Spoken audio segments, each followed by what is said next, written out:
All right, I'm going live, and then let me come into you now. Okay, yes, there it is. All right, you see me now, huh? I see you now, yeah. All So, right, wholeness, nice to see once you, my more. friend. Nice to see you. It's good to have you on the show. I'm just going to press record and then I'll just introduce us in a way. All right, no problem. Yeah, So this is Need to Node with Zeke Dorsett. Collaborating with us and allowing us to, just together having a beautiful conversation. And we hope we bring much clarity to all the listeners. And it's a pleasure to be with Need to Know with Ziki today. Uh, let's have fun. yeah. Yes, this is the Need2Node Cross-Culture Show. My name is Zeke Dorsett. It's good to have you on, Vlad. It's a pleasure. It's a Honestly, pleasure. how are you? How's life? Doing okay. Trying to maintain, trying to survive, Nice to keeping survive. afloat. Always smiling, brother. It's good. It's always get good vibes Yes, from yes, you too, my brother, you too. But for some reason, I thought you were in Haiti or something like this. And Alright. you're not Haitian by any chance, eh?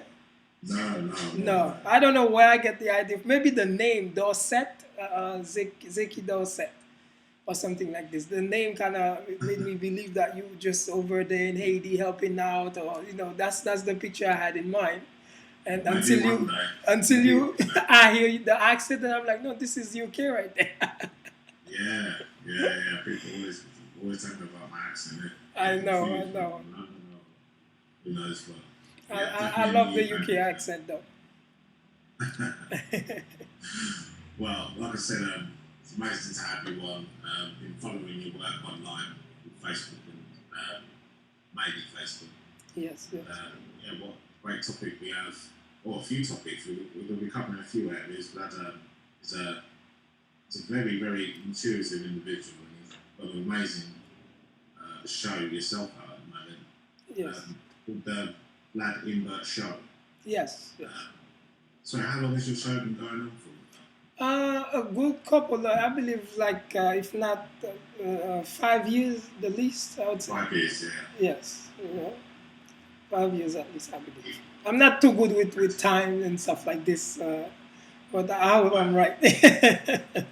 I'm with you on that one. Honestly, I forget Oh your man, I try to stay massive. outside of time as much as possible. I wanna stay Yeah, for young. sure. You know what I mean? Yeah, just in the space, mate. So, Exactly.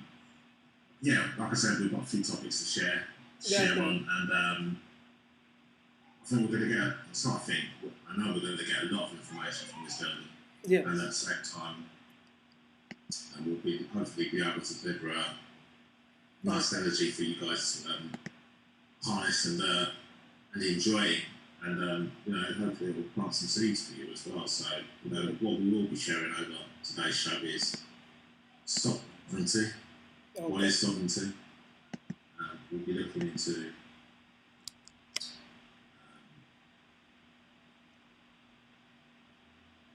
apologies, my laptop playing No problem. No problem. up. We'll be looking into sovereignty. Be easier if I just work off my phone the way this laptop's been playing up today. These things always Yeah, come with so issues. they have their own minds sometimes. It's fair. Yes. So yeah, we'll be looking at sovereignty, the art of becoming a self-made master, the benefits and flaws of the digital matrix, and we'll be touching base a little bit on cryptocurrency. So Okay. very, very excited to have you on. It's going to be a lot of information thrown out. I've got my book ready to take notes. Yes, definitely. And so I'm just going to jump in straight away.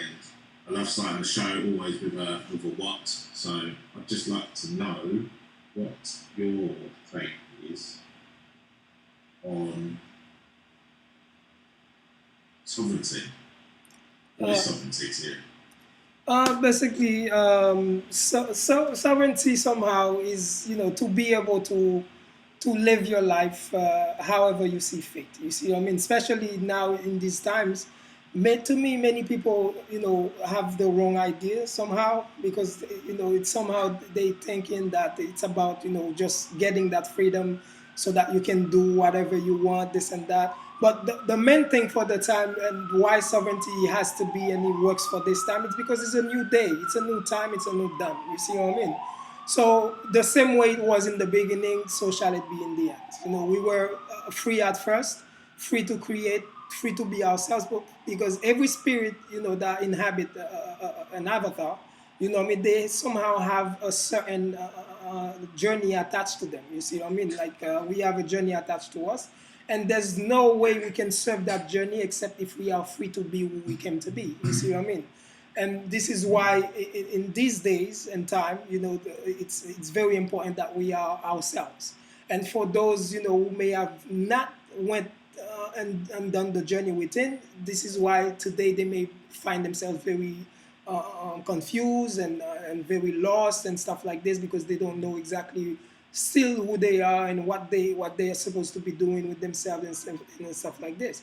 But with many of us, or we can say few of us, we have went within and do the journey. Then our job is to be ourselves once again, the same sovereignty again, to be ourselves freely, so that we may be able to, shine some lights to everyone else's path, or helping them see clearer on their path where they may have not been able to see clear or something like this. But sovereignty, it goes beyond what most people are thinking about now. It's really not about being able to drive the car you always wanted, to do this, to do that, except that to just help heal the planet, bring it back to its original state.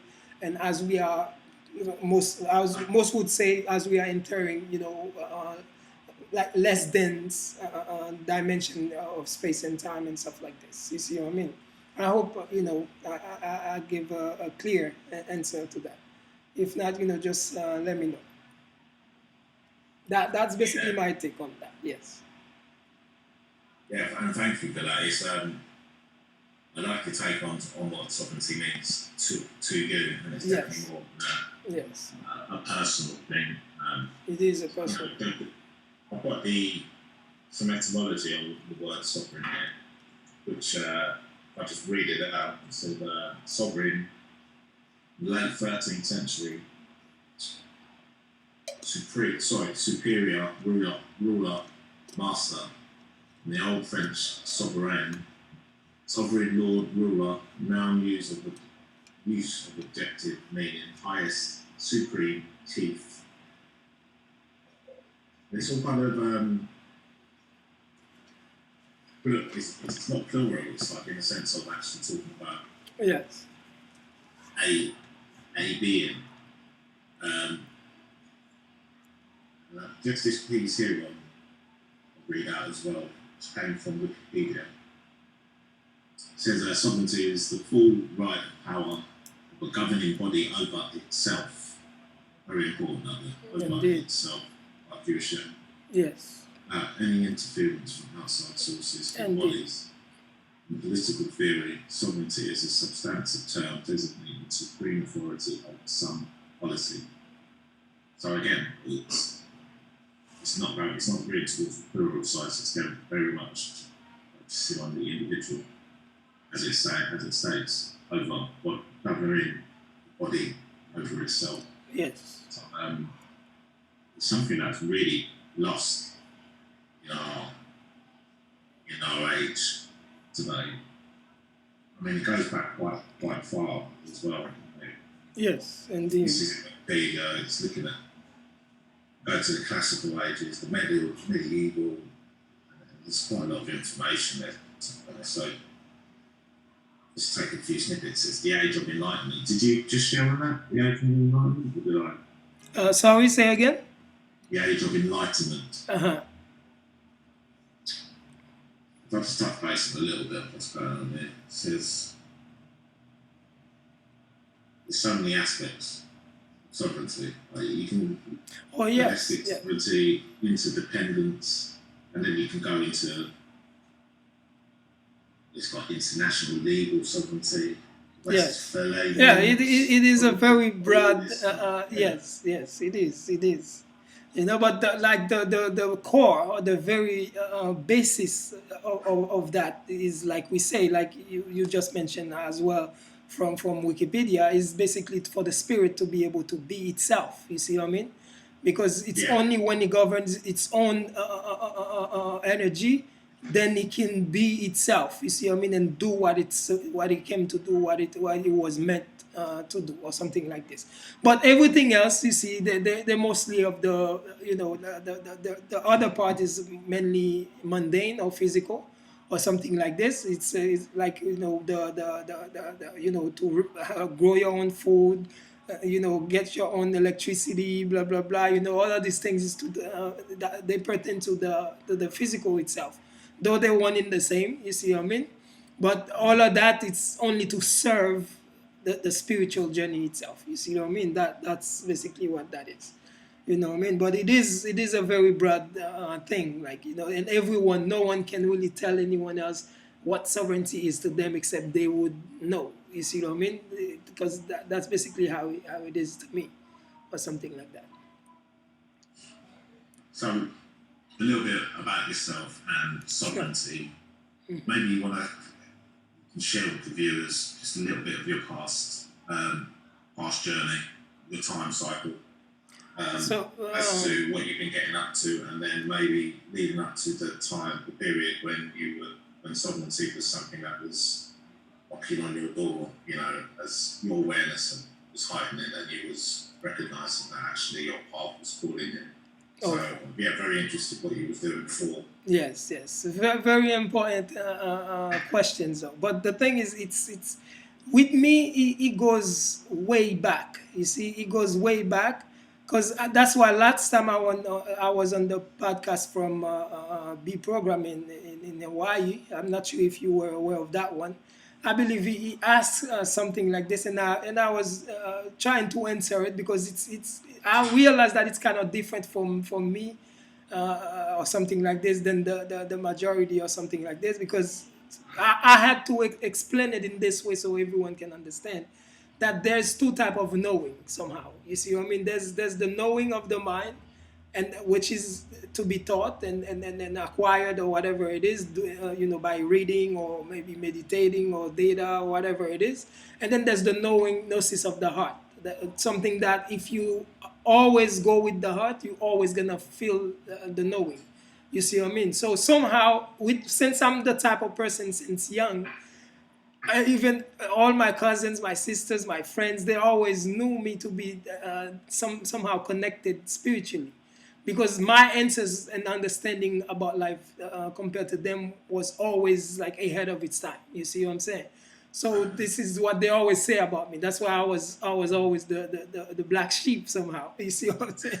So the thing is basically I always felt within myself like there's something here, like there's something is not right. You see what I mean? It's like, but growing up in Haiti, I couldn't tell exactly what it was, because you growing up, especially away from my mother and father and stuff like this. So you're growing up with a grandmother, and then everything you like this little child. You see, I mean, was not aware of anything at all, except whatever I was aware of it was within, like knowing, like, okay, something doesn't feel right. I need to know certain things or something like this. But they never used to let me out of the house that often to even recognize anything. But it wasn't until I came on this side to the US or something like this, then being always connected, to myself, and always trust. Not, you see, that's the thing, not having been raised with a father and mother forced you to really trust your own guts. You see what I'm saying? And that's now I'm thanking the universe and God or higher power for that. You see what I mean? Because I trusted at first, not knowing why or something, but now I see my intuition is so heightened and so much that it's beyond what most can understand, to the point where if I explain to them, they won't even see what I'm talking about. You see what I'm saying? So the thing is, like, I see that when I come over to this side, the first time I come, I already started seeing the issues that I was feeling. You see what I mean? I felt something the world needed, us to do something, but I couldn't tell exactly what it was. Though I was aware in my own country of political issues and, I mean, like civil unrest or whatever, I was aware of these things. But to me, to me, it wasn't really the main issue. There was something more grand or something like this that was going on or something. But it's when I came over here and then I started seeing the way the folks, the way they treat each other, how money is the main thing. Everybody is all about the money. They will kill, they will do this, they will sell even their own families for it. And I started seeing certain things that really do not make sense to me. You see what I mean? And then that's when I started understanding, okay, there's so much to be done, so much to be done, because I was not used to this type of things. Though I knew people waking up going to work, but I didn't know that money had so much power over people until I came over here. So that's when I realized, okay, there's, if money has this much power over people, it means that their consciousness is not really there. You see what I'm saying? They don't know who they are. And me, myself, being attached to them, I would say, okay, I don't know who I am. So this is why I started I started going around, you see, I mean, looking in religion, I first going back to, I used to be hiding myself when it's time to go to church or something like this, because I was raised in a Christian family. But every time I had to go to church, I would be hiding. And then when I came over here and realized what was going on, I started to take life seriously. And then I started wanting to take church seriously. And then I went to church. But when I go to church, I realize, nah, this is not where it is. I'm not feeling this, you see? And then somebody told me about Islam. And then I see, okay, this is what my heart was looking for. Because, as a human being, you always look to belong somewhere. You see what I'm saying? So Islam kind of went with my type of values and what I believe in the love and brotherhood and stuff like this. Once they mentioned these things to me, then I was already in. So I went into Islam, studied for about 10 years or something like this. And then after that, I realized, okay, there's more to it. Still, why? Because the Muslims themselves are in trouble today in the world. And to me, they don't even know what to do and how to deal with the situations today. You see what I mean? And then that's when I started continuing the journey, continuing. And then the more I continue my journey, you see what I mean, the more I realize, the need to trust myself. And this is where sovereignty come in. I needed to trust myself and do whatever my own spirit tells me that needs to be done, regardless of what anyone would think about it, you see? And I had to work on that, to allow myself to be free to do as I see fit.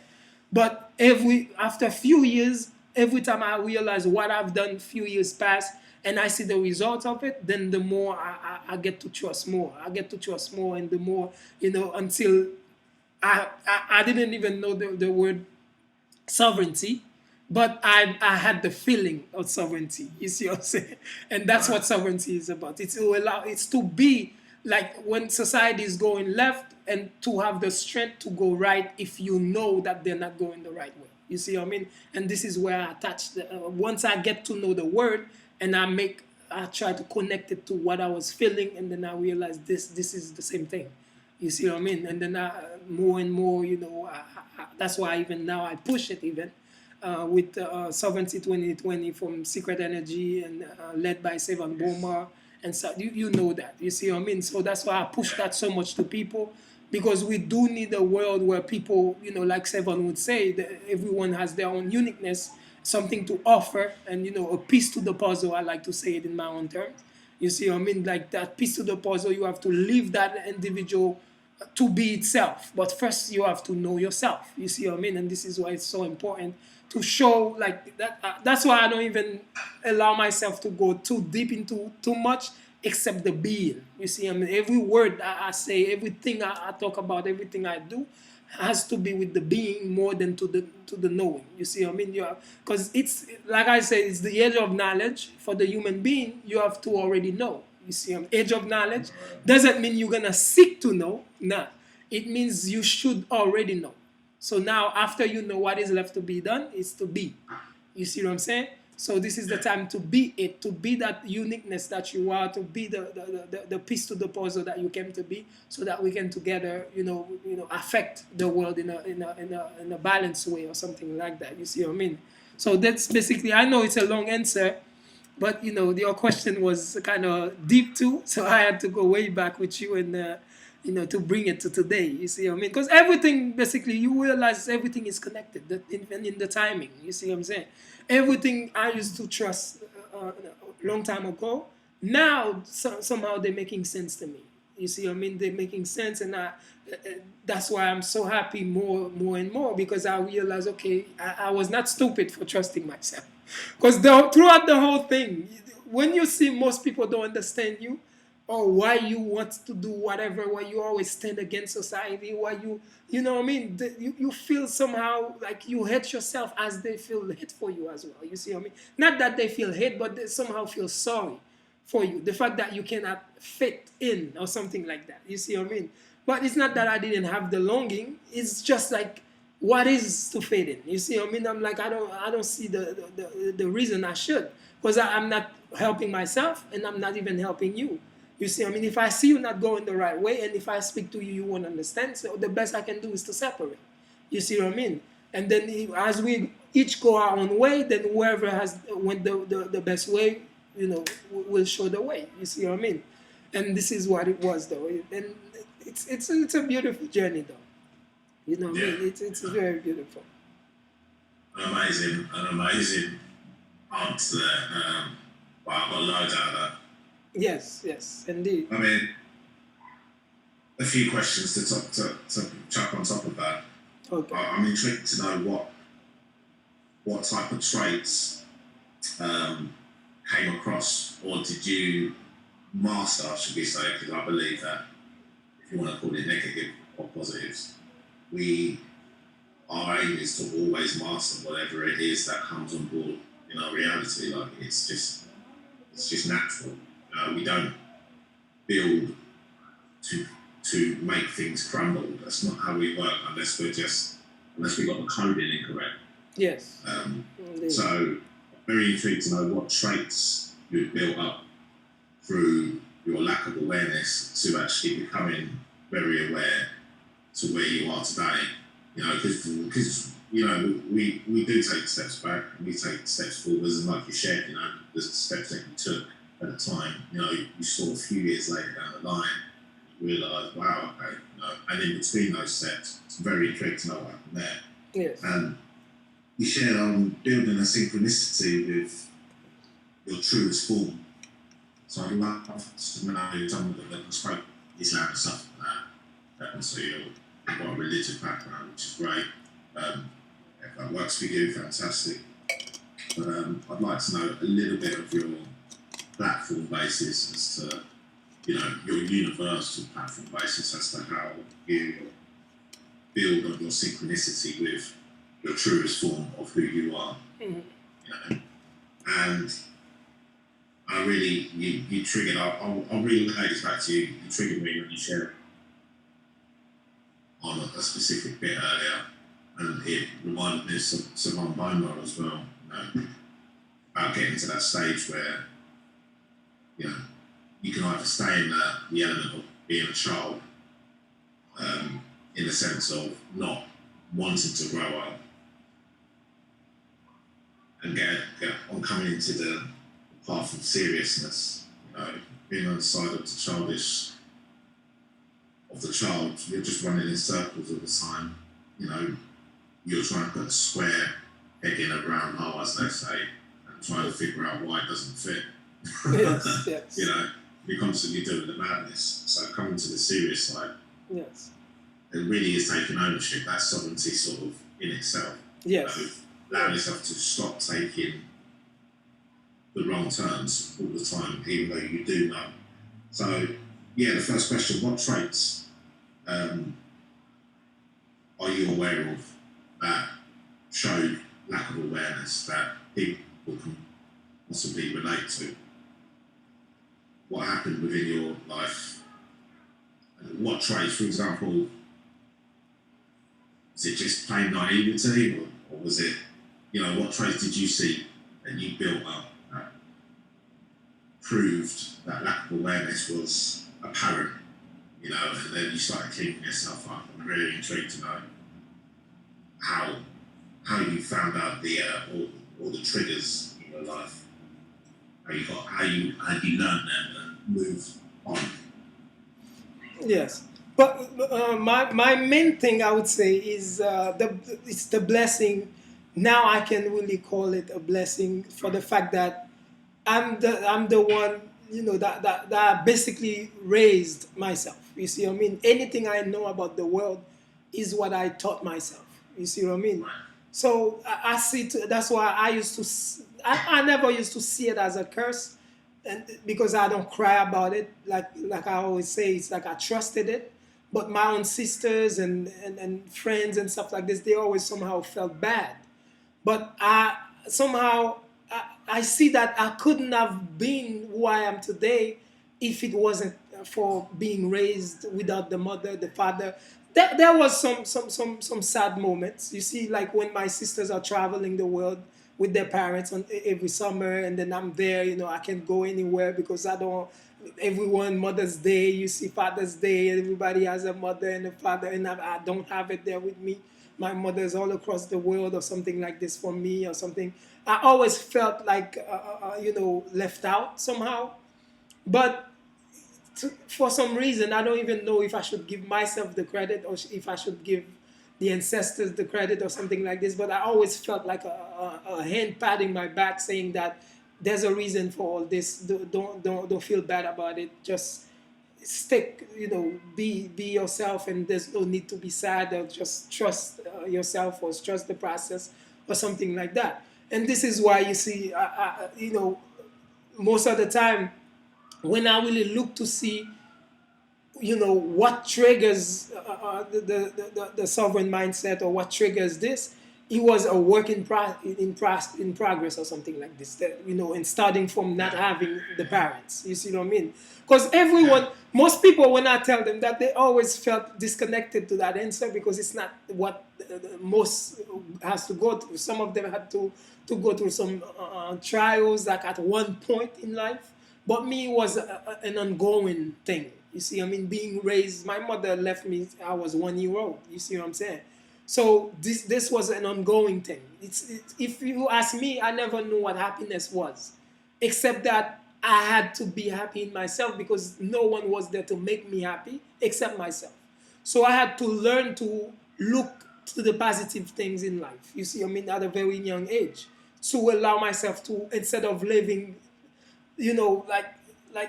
lost and in need of affection. So I just was, I had to give myself all of these things. Why more and more, as I was growing up into teenage years and stuff like this, I started doing, having trust in myself more, is because I see even the friends that have it all, the mother, the father, they still complain, they still cry about certain things, they still have needs and all of these things. So I realized, okay, so it's a self, you know, it's something that depends on ourselves. You see, I mean, if we want to be happy or something like that. So, and then I realized, you see, the trigger is after, basically, when I went to the different religions and the studies, specifically Islam, because this is the only religion I really put myself into to study so much, because like I was telling you, once I came here, it was the trigger for me. Once I see, like, I used to see, like, the black kid wanting to shoot the other black kid just because he stepped on his sneaker and his brand new sneakers. To me, these things were not really of a humane consciousness. You see, I mean, to me, it was subhuman type of mentality. You see, and this is because of that alone. I wanted to take life seriously. You see, I mean, I used to be joking a lot, and then, being the class clown and everything like this. And then once I came here, I changed all that. After I started connecting to the people, understanding what was going on, that was my first trigger. The second one was the religion. As I was going in religion, I'm the type, once I'm getting into something, I allow myself to be very vulnerable. So, no, acting like I don't know anything at all, so that everything, I can suck in everything. So in Islam, I was listening to everybody, everyone, whoever had to say something, I just listened. And my own words, I never put my own words except that I know what I'm talking about. I try to keep my tongue as much more listening than speaking. You see what I mean? So now, after a few years, once I started seeing certain inconsistencies into religion, and then again, it goes back to myself. I'm like, okay, so I can only trust myself. You see, because I'm like, okay, even the religion themselves that I trust so much, I realize that I still have to put my own input.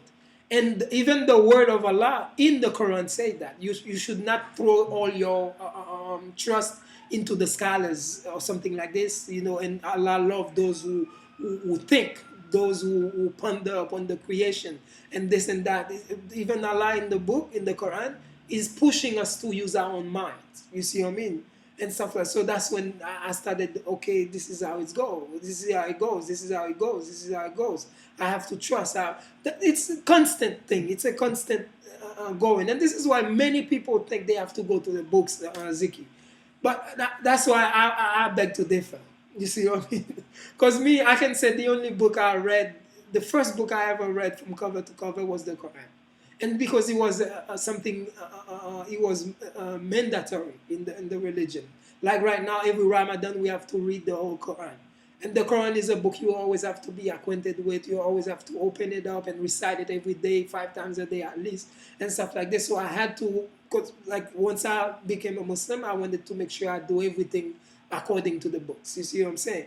So, but I realize most of the things, it's all about the being. You see, it's all the experiences, and it has nothing to do with the books. And the books that I started reading when I realized I needed to go out, but going out was why it was a decision I made, because that's the thing, that sovereignty is, like you said, it's always knowing what to do at every time. And most of the time, people think they have to plan for that. But I don't ever plan for things like this, except that you just trust that you are able. You see? And then when the moment comes, you will know exactly what to do. Because there's always guidance for you there. Because you are connected to your higher self, and the ego, and all these things exist to guide you. You see what I mean? Except that you have to know how to trust these things, and to what degree to trust these things, or something like this within yourself. So that's why when the moment came, I was like, okay, I started going to YouTube, looking for new knowledge. But when I say, okay, but all of the books they tell me to read, it's so I can, though I don't use the same terminologies, but I can see how they relate to some point of my journey. So what's the point of reading them? Because every book you read is all talking about you and your journey anyway, except different terminologies, different stories, different characters, but all talking about you. You see what I'm saying? So that's when you realize that. So you're like, okay, so what's the point in reading then? And then within yourself the answer comes, and then he says, no, at least you will be able to level with everyone. Let's say in Islam now, that's why my first time I came with the platform, I wanted to do it in Creole, so the Haitian people can learn it. But I realized many people from across the world came, more than the Haitian came. So I continue in English. And then mostly I wanted to focus on the Muslims at first. Because this is the book that I study, or the religion I study the most. So I was more equipped to level with this type of mindset, or something like that. But more and more, I see, more people like the New Age, and yogis, different type of people, like all type of people started listening. So I'm like, okay, I need to just be. You see what I mean? But the thing is, like, you just gotta. It takes trust within yourself, because you can trust yourself. That's what it is. Because there's everything you need to know, Ziki, is already within you. You see what I mean? And I'm basically like I'm an example of that. Because, like I said, no father, no mother. And I realized those that had mothers and fathers of my friends, yes, they are successful in the metrics, but to the ones with their eyes open, all eyes open, you know what that is. You know what true success is. You know these things. You're not fooled. You see what I'm saying? So now, up to now, those friends who, like most of them, let's say some of them used to look up to me as a youngster like themselves, because of the way I used to see the world. And then at some point, they thought they knew better. And then they stopped listening to me. because I went into religion. And then they realize, you lost. Once you go into religion and you're now Muslim and stuff like this. So what's the point of becoming a Muslim? You Haitian, and our parents were either voodooists or Christians and stuff like this. To them, I'm lost. You see? But they don't understand they're all the same thing anyway. You see, I mean, it doesn't matter where you go or what turn you take. The end to this is back to self. You see what I mean? Except that you just gotta keep your eyes open and trust the journey. That's it. But they lost confidence in me. They lost trust in me, and then but now they started gaining back because they started seeing what I was talking about few like 20, 15 years Is it before. sorry to jump in? Yeah, sorry to jump in. Mm-hmm. Do you think? I'm not too confident. I'm not too sure whether they lost confidence in you. It's probably more based on the energy that was projecting out. That just wasn't flowing with where they were at that stage. Yes, indeed. Higher and most definitely, definitely. I would say that too. Yeah.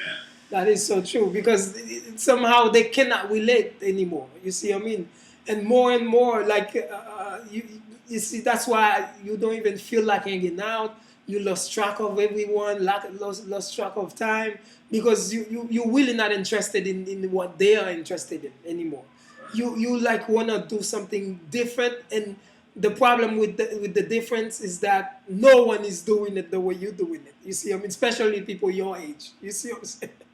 To them, they don't understand why you like this. They're like, why is he so serious about things? Why is it this? Why is it that? Why is he always worried about what happens to the world? Why, you see what I mean?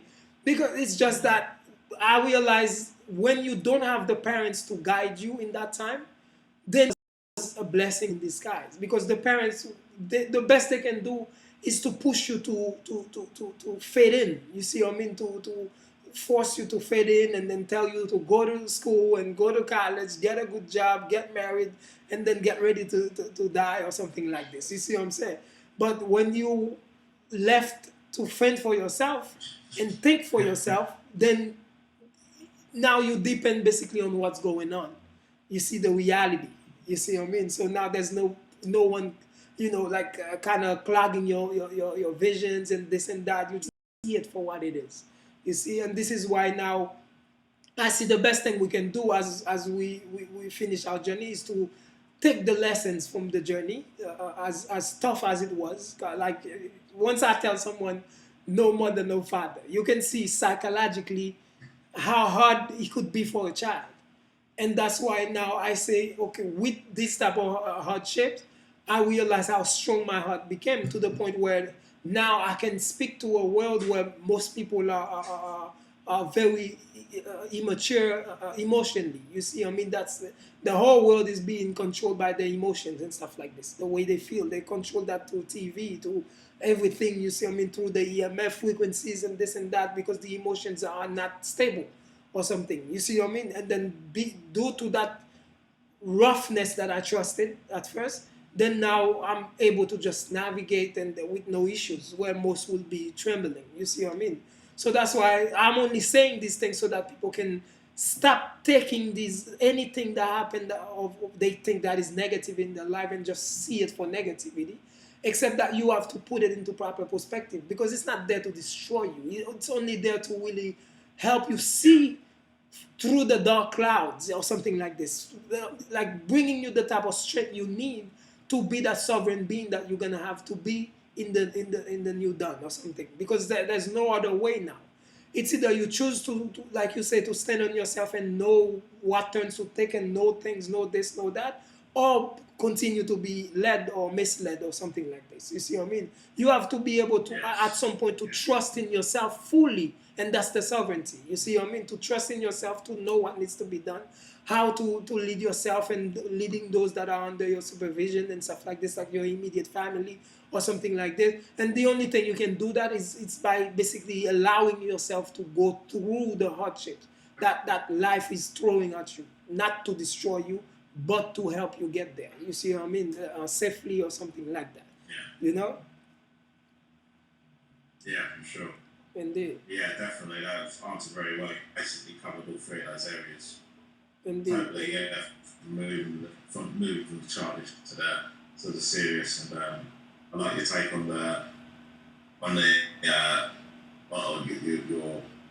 your approach as to really you said, like, if I go back and listen to this recording, the amount of times that you spoke of the self and the being is you're really getting that out, like, to the collective, letting them know that, you know, everything you envision, everything you see, you feel is coming from you, and it's your responsibility to be able to read it properly, to learn, read it correctly, and you can only do that once you're cleansed and the self is present. You know, the vulnerability as well, which I wrote down here. Indeed. Vulnerability is important, but only when the self is only when the true self is visible. You know, that just came to my head. Like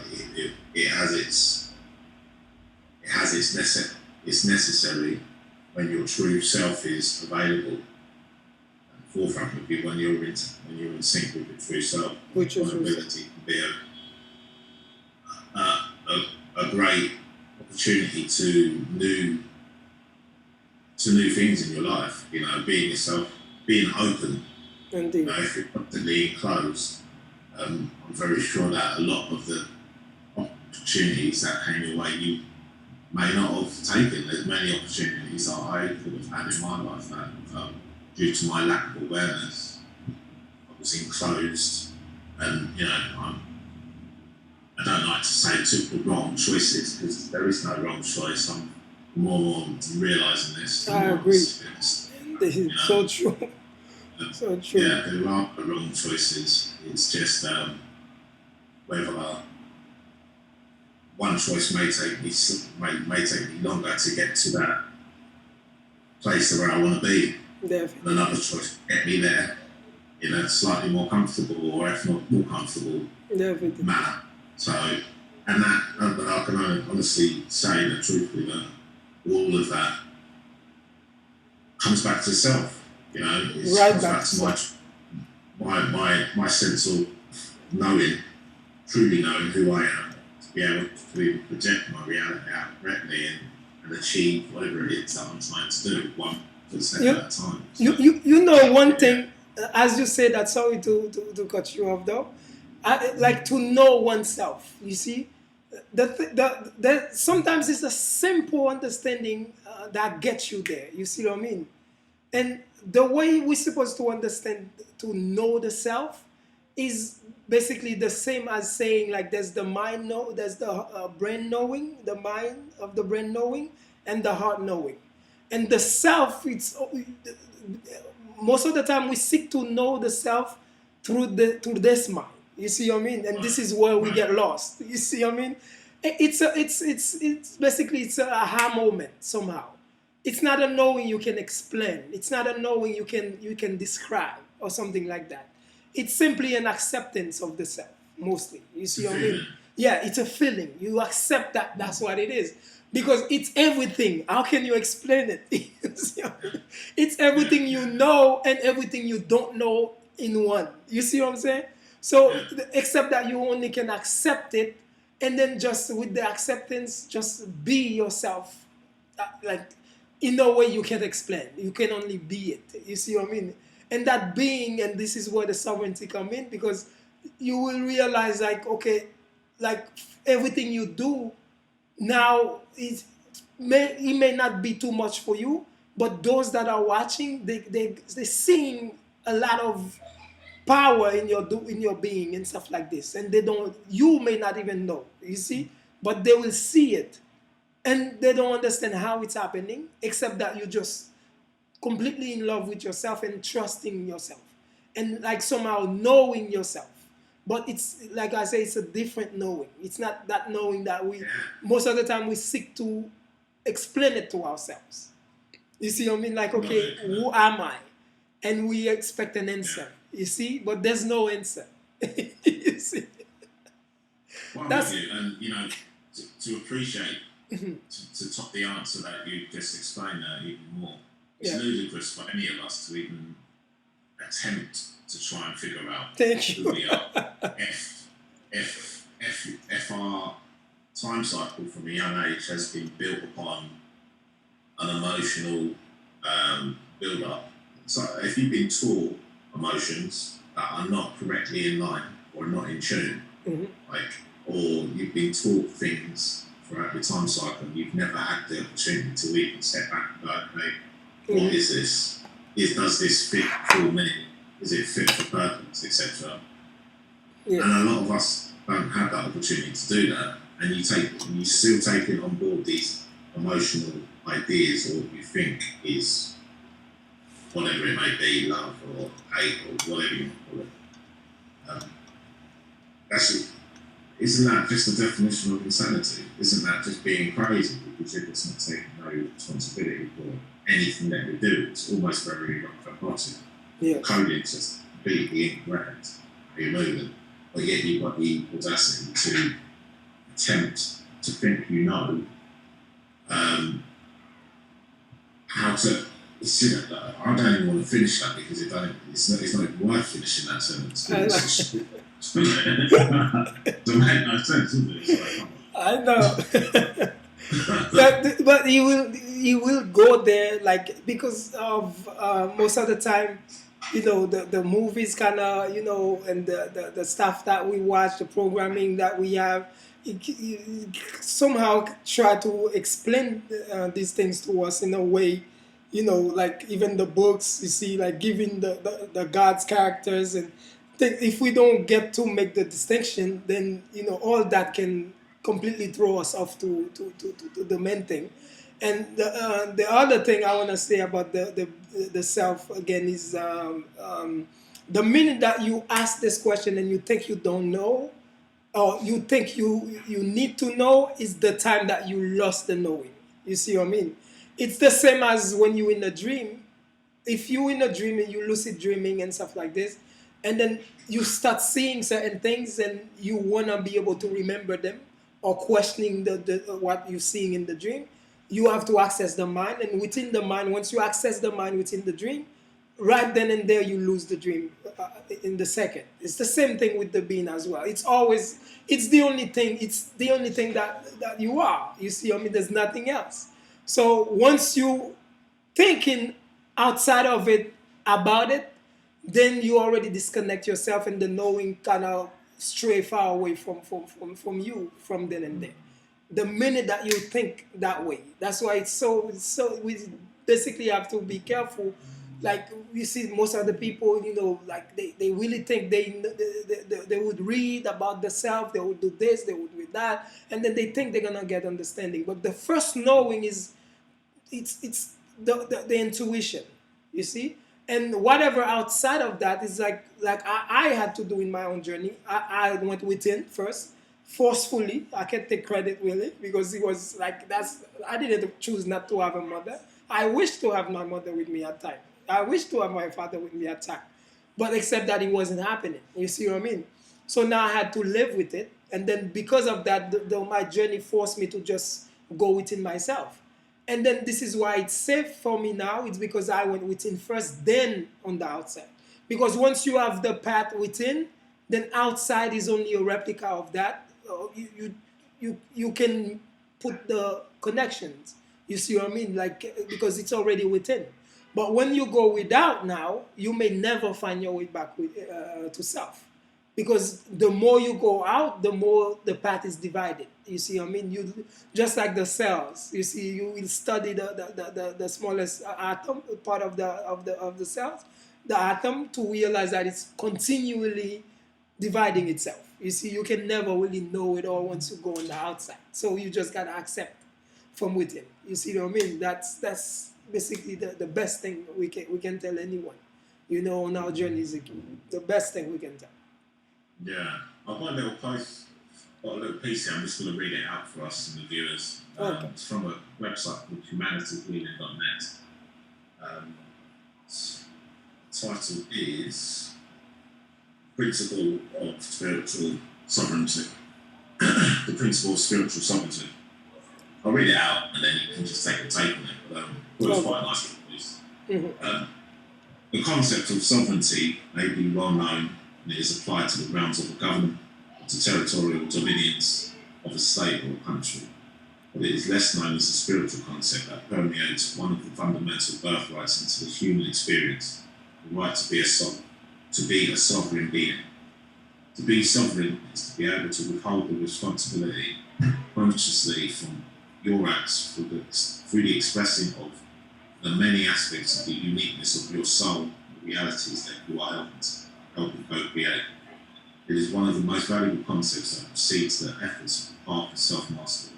It does not, however, affirm an individual's superiority about another being. It reinforces your right to have your experiences and to consciously limit the interference of others into your reality, both internal and external. All souls come with a life program and a series of life contracts to be played out in the current lifetime.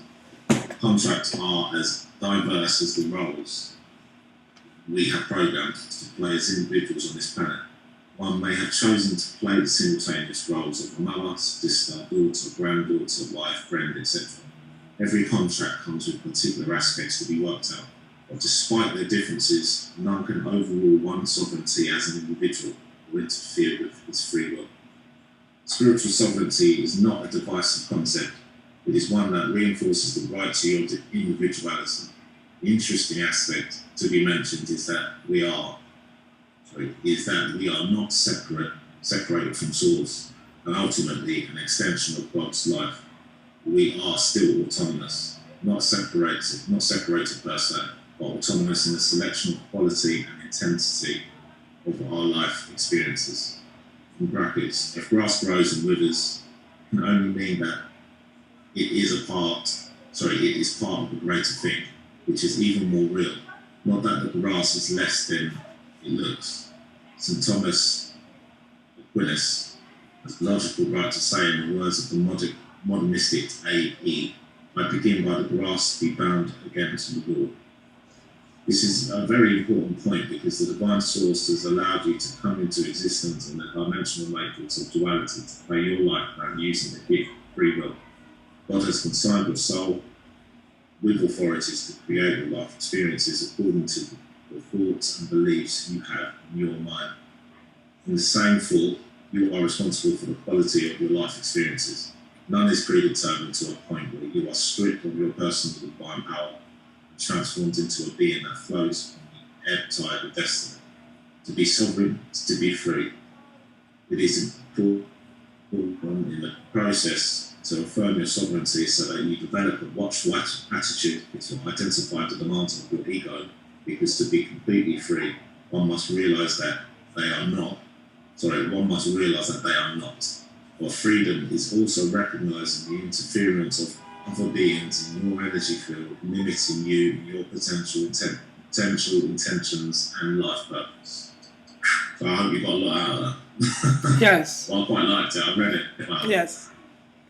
But we mentioned basically what we were saying, me and you at first. It goes right back to it again, like just like you said, the individual right to be itself. You see, I mean, for the spirit to express itself, without no one infringing upon its right to do so.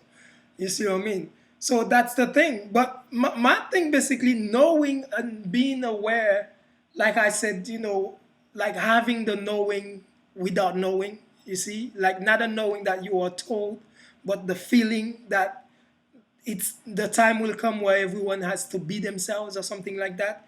So the thing is, basically, since I was already aware of that time, years prior to the now, then what I realize more and more as I'm coming into it and more people are becoming aware of it or something, I realize that the world, like the those that control, basically, like that control everything somehow, they always used to put in the books, like the scriptures, talking about the sleeping beast or something.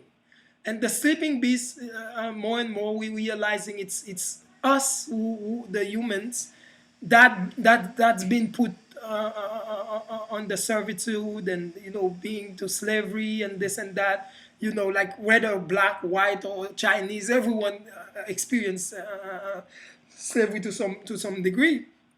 even up to today, people, whether they believe it or not, they are still under, under some sort of service or something like that. So the thing is, you realize they realize they created a monster doing that, because the human being, that spirit, is not meant to be serving anything or anyone, against its own will or something like that. It's a misuse of the energy, you see. And once you do that, then you create a monster in that process. So now you're gonna allow the ego to grow some sort of need to be free, you see. So when the ego feel the need to be free now, which is what's happening today, this is when it's time for us to be free for the good aspects of the freedom, so that we can help the planet. Then we will find ourselves going after things that were already the problem. Like, now most people want to be free to be what, to whatever they want to do. Like, I don't even need to mention. Like, some will say, okay, they to get the beautiful cars, to get this, to get that, many women, many houses, many that, blah blah blah. To them, they think that's what freedom is about. You see what I'm saying? Why? Because the way the ego been, manipulated.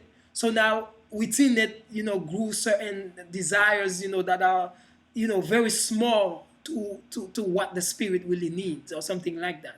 And this is where you always feel empty, even the more you have these things you think you desire or something. And this is why I say, and I chose to go with love, because we are love. Basically, we are love. We are all built on love, or something like this. And I like to say the anagram for earth, which is our foundation, or something like this, is when you flip the letters, it gives you heart. Earth gives you heart, and heart projects love, or something like that. So we have to love, and we say love is understanding, and understanding means you understand each other.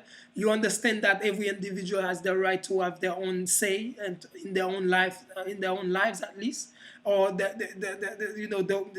have to have the freedom. You have to understand every human being needs the freedom to be themselves, and stuff like this. But at the same time, before the freedom would come, let's take the children. Basically, children, they are the Kali spirit, somehow in that space. Like Sevan explained it so well in the Kali thing.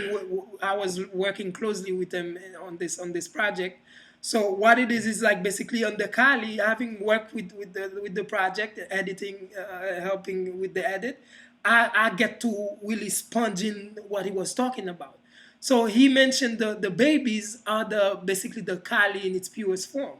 That's why the baby is so dangerous to itself and everyone around it. You leave the fire, that the baby will put the whole house on fire, with mother, father, everybody included. You see what I mean? And the baby really don't care, except that they're really here to experience. They're gonna touch, they're gonna taste, they're gonna really experience things without thinking about it. And this is basically the minute that we have to somehow keep them safe by, you know, always put them in the crib, like a little jail for them, or put them in the playpen or somewhere, always, contained somehow.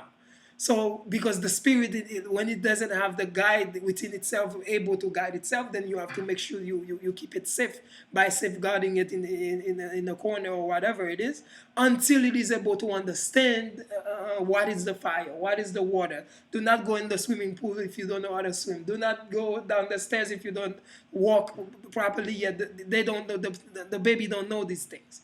So now, as they are growing up and experiencing, then we are giving them more and more freedom to be themselves. So the thing is, nowadays, I see it's the same thing too. I see that we have to deal with the ego with that same thing, and that's why I like to take the ego and use the analogy of the child to speak on the ego. The ego in the equation is the child. You see what I mean? So nowadays, many people, they do not respect their neighbors. They don't know what love is. They've been programmed to really trust hate, and not trust the other, and not trust love, and because the loving one dies first, and all of this type of programming or something like this. So now, being the danger that we are, imagine us having freedom to be dangerous to our world, to be this, to be that. You see what I mean? That's why us who have better understanding, we have a lot to do, a lot of work, and mostly that work comes in the speech. how we speak, because everything starts with the word. You see what I'm saying?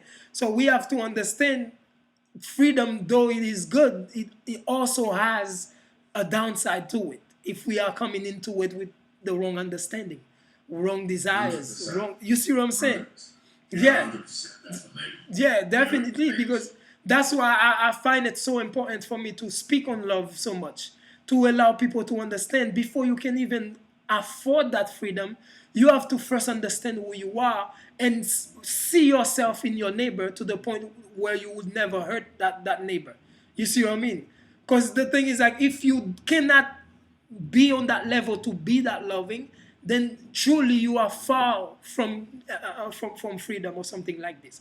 And that's how I had to somehow see the positive side of why the 1%, because everything that happens, the universe really don't care about 1%, 99%. The universe is not seeing it that way, except that it's seeing one, complementing the other. You see what I'm saying?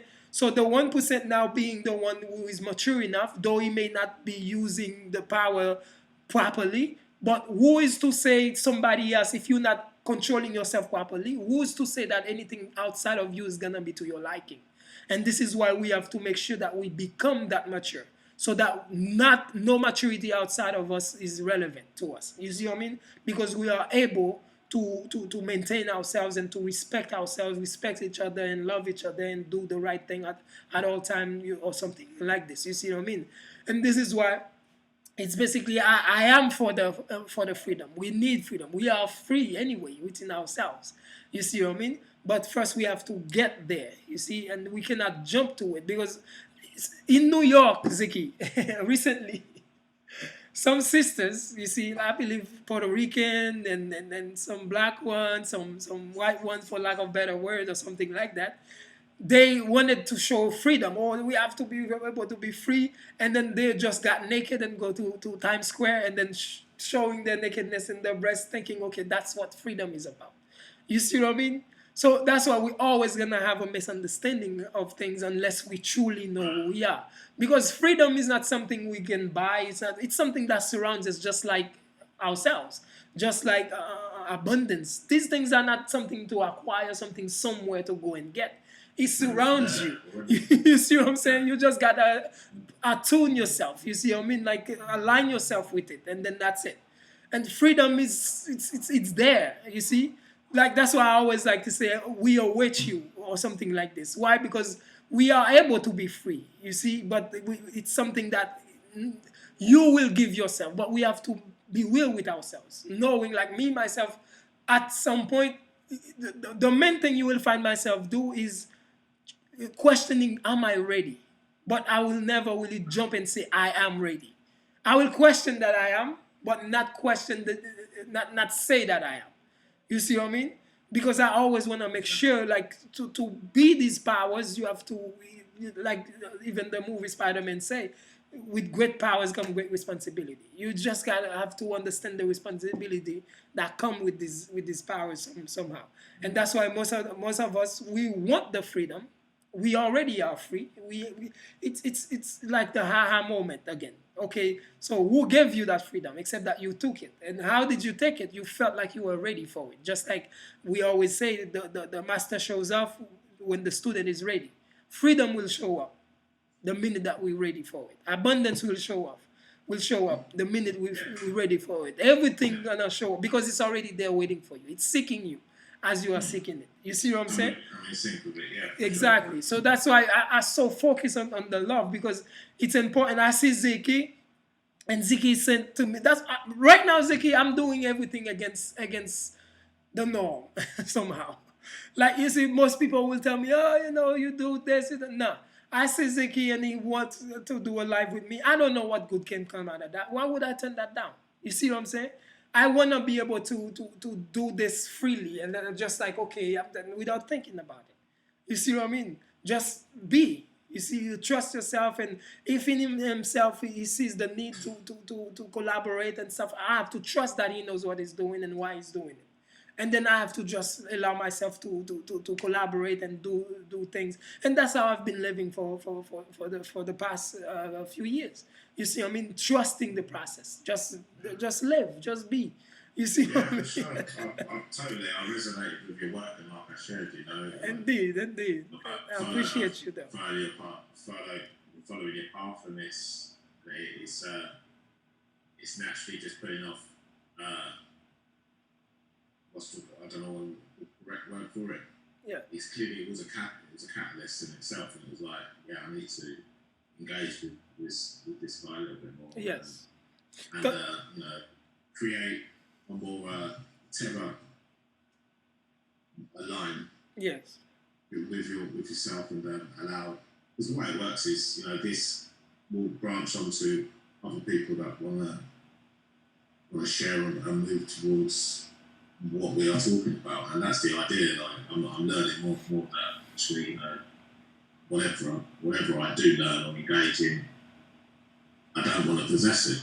Yes. I have to let it go, because once I let it go, that's when I have power. I have more power of myself. If I keep having possessions, as you call it, it dampens me down. So to grow and to let go is very important. Very important indeed. Indeed. So, just a few things I wanted to touch base on, and then we'll move forward. Sure. You spoke on the ego, and I think our ego is our friend, and it's most definitely rewired in the incorrect way. Once mastered, we can become in sync with our ego. It works perfectly in this realm. Without the ego, vegetables. So we need the ego. We need it. Nurtured. It needs to be nurtured. Indeed. And I just have this thought of the earth and the spiritual realm, and it's almost like there's a masculine and feminine thing, or there is a thing going on there. And I wrote this down, and I was just thinking that the earth and all the stars and planets have this connection with the spiritual realm, and our earth in particular has given itself to the spiritual realm and births our bodies, plants, stuff to hold. So, I mean, talking about humans, for example, the earth has allowed the spiritual realm to, almost like it's a masculine, to inject itself into the earth, and the earth has birthed bodies. You know what I mean? Does that make sense? Yes. So, like, there's a mutual agreement going on there. There's a cyclical cycle, and it's very tough based on recognizing that, you know, we have to really do take responsibility for our actions. Basically. Indeed. How we're living. So, you know, this agreement that's been given to us. Yes. Need to really, it's almost like it should be a book for it. You should be taught this. Indeed. So the natural laws, etc. And then we should be engaging our reality accordingly. Indeed. Also, so what we do is, like, basically, I would, instead of even telling you more on this, let me tell you one thing. You just put in your mind, like, and that goes for the audience and as well, like, knowing that we need to be sovereign. It's time for it, and it's, you know, we need to be ourselves. We need to be free, and this and that. And just knowing your reality right now and where the people's minds are they ready, or something like this. Keeping it real with yourself, and then the whole thing will come to your mind. You meditate on that. You see what I mean? And then you will see, I don't know if we're ready. You see what I mean? We should have been indeed, but are we? You see what I'm saying? And this is why you see, because now you see, Zeke, everybody's going after the knowledge at the moment. They all want to know something. They all want. You see people, especially on YouTube, talking about great science and this and that and that, but going further away from what truly matters, themselves. You see, because all this knowledge you're talking about, what is it gonna do? You know, how is it gonna bring you to where you need to be? Because there's more to know if you only knew where you're going. You see what I'm saying? So why not just focus on what truly matters? You being what you need to be, so that these things, these tools that surround you, can be put to proper use or something like that. You see what I mean? That's why I think we basically waste time on ourselves when we do that. You see what I mean? Though it's all roads lead to Rome. I'm saying wherever you go, like you said earlier, wherever we go, we're gonna go back to self. Except it may take us longer, certain way. You see what I'm saying? But it's still gonna get you there. But the thing is, like, the fastest way is to just go to the self. That's it. You see what I mean? Just go Yeah, to the yeah, self so it and makes, get yourself ready, and you see. it makes so much sense, Vlad. And going back on the talk of, it's another piece here, right? I was just thinking that, something that you touch base on. But we really are in an age where the masses are in a childlike state. And you were talking to, sort of touching base on how the child acts, and I was just thinking of certain things that are giveaways. Talk about social, particular types of movies that come out. More, if you think of how a child acts, like you shared, Yes. a child will burn a house down without realising. Without realizing. Look at war. War in this day and age. Look Same at war. thing, yes. That's childish. Yes. Really childish. Very childish, indeed. Multiple, and there's no diss on it. So, got multiple ideas of religion. My understanding is that there's clearly a platform for all of us that fits all of us because we are all one. It's like get with the alignment. Having 101 ideas is allowing for 101 flaws. Yes. 100 flaws at least. Indeed. But there's a way. It's very important that we should be introduced to the way, and then if anyone wants to apply anything, that's up to them. That's fine. That's no problem. Of course. Definitely a platform for all. The idea of synthetic food, this is going off a bit, but for example, if you had a baby, and you saw your baby eating glue or plasticine or something, Play-Doh, you're going to go, don't eat that. Don't eat that. Take that away, So why is there so much synthetic food in the world? That's childish again, isn't it? Yes. I think we'll just, I can carry on just synthetic parenting, I like to call Indeed. things that just there's no cyclical cycle, it's linear, so you're bursting upward energy, it's constantly going out, you get nothing back. And that's why you have your little baby when he's running around acting all wild, and then when it doesn't get what it wants, throw a tantrum.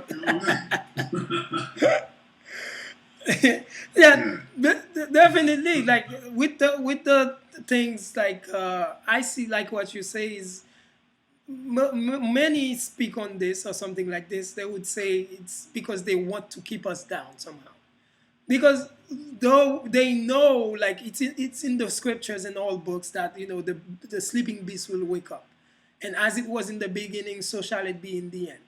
So the thing, meaning whoever was in control and ruling the planet, they should and they must come back to bring it back to balance again once more, or something like this. But the thing is, like, it's now the ego who's used to the power and somehow addicted to the power, who's not willing to let go. You see what I'm saying?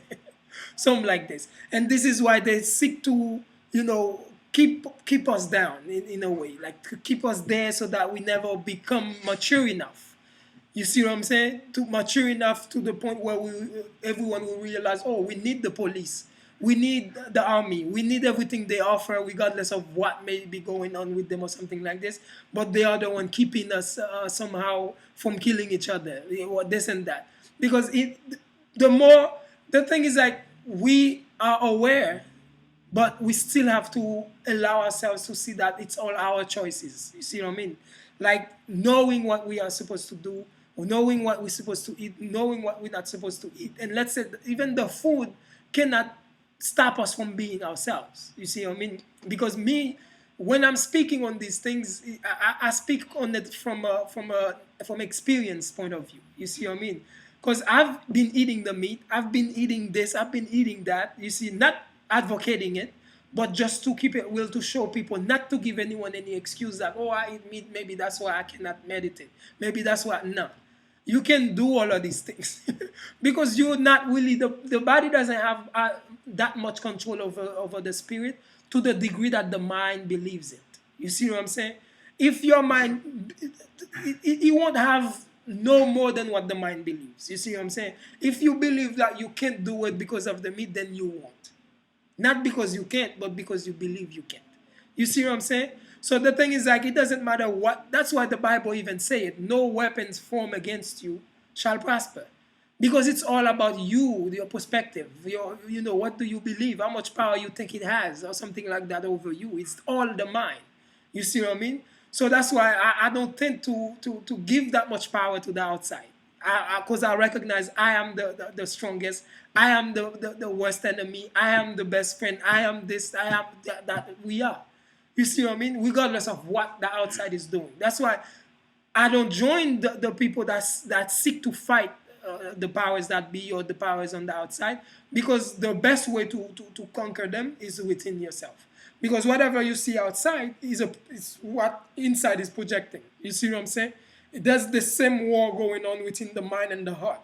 The heart cannot speak without the mind judging it and trying to tame the voice of the heart.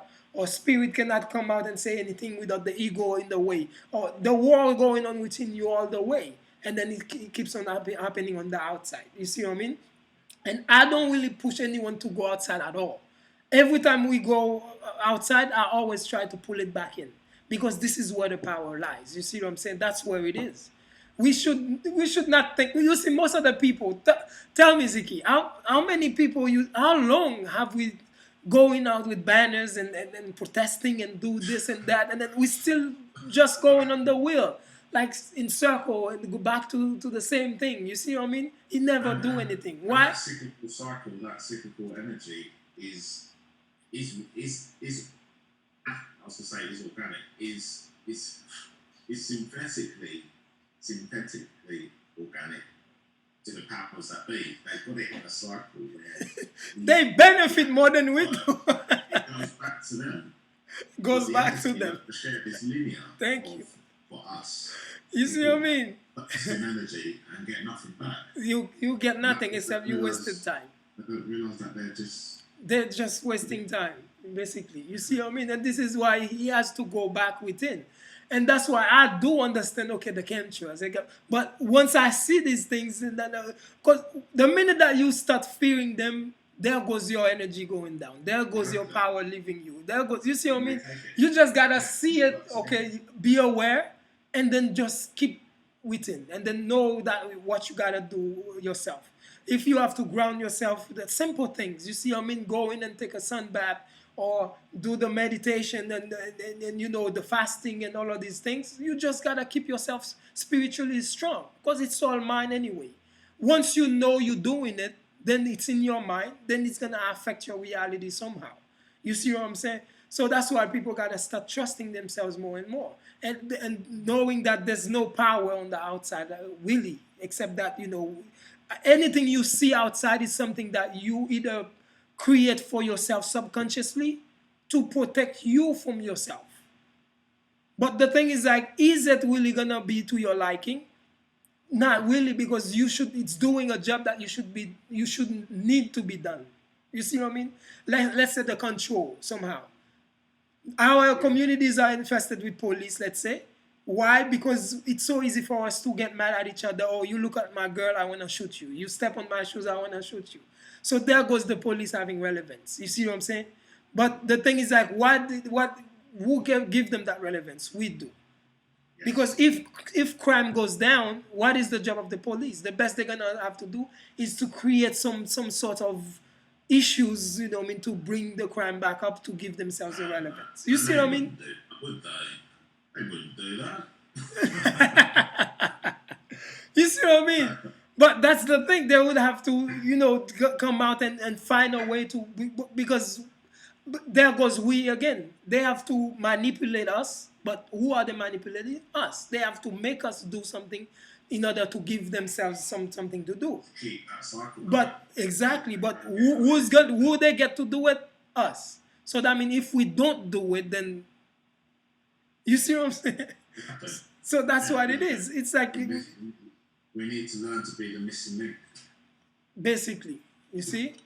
like just accepting the responsibility, knowing ourselves, knowing why we even exist, and all of these things will help us, I mean, realizing that we have a job to do, and like we have a life to live, basically. You see what I mean? It's because Going everything. back to the Yeah. natural laws, going back to our birth given rights, our natural laws. And that's not, when I say this, once we start recognising more and more, we'll recognise that actually we're not even going against the grain of anything. Actually, we're just, like you said, we're being what we're supposed to be.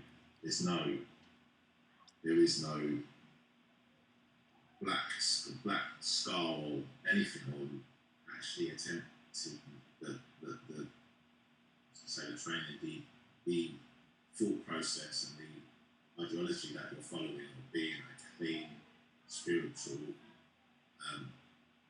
as well as human, I'm call it that, in this realm, being, it's such an important aspect. And another thing that you shared was the act of not being a judge. I read that we've learned somehow over time not to be the judge, as in not to even take ownership and be able to go, okay, what is this? Why am I doing this? Why does this create this action? Do I agree with this? We don't even register for that. We almost just take things on board and just deal with it. Analyzing things, yes, indeed. You know what I mean? So again, that's just insanity in itself, but I think we touched base on a lot of that. I want to touch base a little bit more on the spiritual awakening side of things. So maybe you want to touch base on I've got a little piece here, I'll read this out quickly and then I'll let you just jump on how you approach your spiritual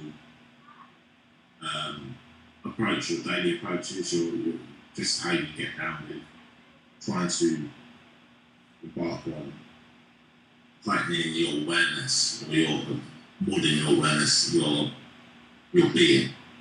How you allowing yourself to be grounded and just allowing your energy to flow correctly, because everything is an input out. And I'm learning more that withholding my energy has its benefits, but I'm learning it's almost like a cycle. Yeah. I have to be willing and aware to allow my energy to flow out as well. So, for example, if you're someone who makes a lot of money but doesn't like to let it go, then that cycle is not cyclical, because your output is expansive and your reward is money. But for the cycle to rotate the energy going past the synthetic currency, that cycle needs to be repetitive, can't work and take on something that's not even real, for example, because it's not real. You need to be able to create a cycle, so to work and then to earn, to build. You know what I mean? You need to be able to put a cycle into place. So I'll read this quickly. Spiritual awakening is becoming increasingly common occurrence upon normal everyday people. Once the privilege of sages and saints, many are now seeking and finding enlightenment. There is more to the spiritual journey than just awakening. Along the way to that ultimate goal, we have the chance and the choice to evolve both our souls and our human selves. Indeed, we must grow in addition to awakening if we want to know true wholeness. This is an integral approach to awakening that does not deny the inventiveness of our human minds, desires of our human hearts, the expression of our individual souls. How do we grow? We can start by becoming more conscious wherever we are on the journey right now. We don't need to wait for awakening to transform us. What we do and who we become along the way to realisation matters. There's a little bit more on here as well that I'll talk a little bit after, but yeah, the spiritual journey. It's very difficult. Oh, yes. Maybe that's the wrong word to say difficult. Maybe we're wired up incorrectly, so no. It's not difficult. It becomes You want to say challenging? Is that? challenging, but yeah, possibly in the fact that this is an example. I've seen many people that are not dissonant. I'm not dissonant because they're obviously Oh, of doing course, something. of course. I've seen many people in different businesses that are, especially in the spiritual side of things, where they have learned a heavy residual income, which is fine. By doing what they do, whatever, yoga, whatever, it's all good, it's fine. But no, take that back, not yoga. They do particular jobs that might not be hugely beneficial to, say, the earth, for example. Yes. They try to counterbalance what they do by introducing spiritual things like yoga or certain meditation practices, which is absolutely fine, there's no diss to it. Yeah. But my being is that cyclical cycle of creating a spiritual journey. How do you create clean or cleaner spiritual journey? Because recognizing that karma will be built on how you, this is how I think about it.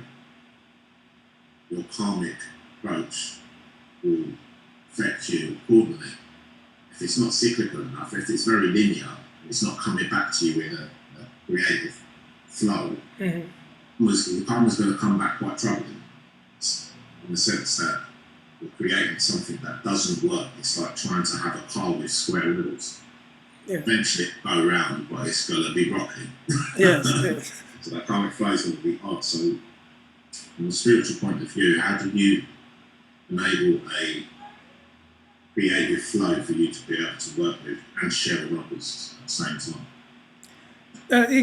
Basically, I would say it goes back to the trust in self, meaning you listen to yourself, because at all time, for every point in the journey, there's always gonna be the guide with you. All you have to do, we just gotta make sure to sit with ourselves for every decisions we have to make, or everything we need to create from a point on. You know what I mean? To see, because most of the time, everything we need to do already there, and it's been in our vicinity, it's been around us. Sometimes we don't even know what we're looking at until we start asking ourselves the specific questions. You see what I mean? Like, okay, I need to do this. All right, I need to create a flow of income for myself. And what do I do, and this and that? And then you will find the answers are around you. And if they were not, or something, it will come to you, or something like this. Me, myself, when I was looking for such a thing, I realized that, okay, the first thing is to work for myself, you see, and like this, leaving completely the corporate world. Though I may be attached to it, but on a very virtual level, you see, I mean, meaning I can do it anywhere I am. That's the type of work I want to do. Why? Because I want to be able to be free to travel, to be at, if I choose to be home and stuff like this, because I feel better there or something like this, and not being too connected with the, because everyone you meet, their energy is going to affect you somehow when you want to keep the energy clear so that you don't get confused by at your path. Then there's a lot of sacrifices that's going to have to be done. You see what I mean?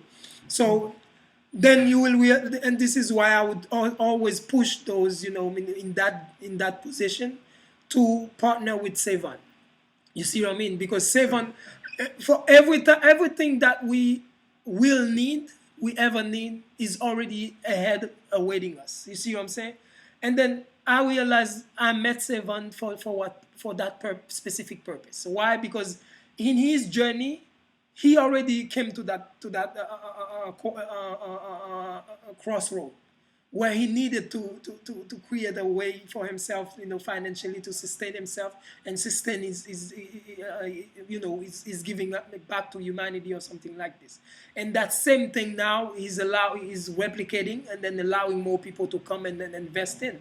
That's why many people who may have known him may be against certain things, or like somehow they expect someone of this caliber, spiritual understanding, to be perfect somehow. But you really don't want a perfect human being. You can't handle a perfect human being, to tell you the truth. You see what I'm saying? So that's the thing. Sometimes it's like it takes great guts. Sometimes we can be that perfect, but why be that perfect? Because the best thing is to level to the ones that you are trying to guide or help or lead or show some light or something. The level is more important. And this is why even in telemarketing you will find people will say, oh, I was broke.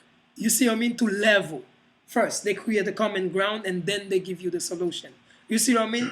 So that's how it is. Because that most of the time they question why, with all your potential, why do you have to go on the Savant?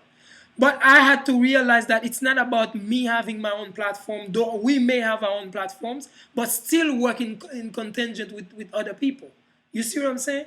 So I realized exactly. I realized the type of work he's doing is basically what you were talking about right now.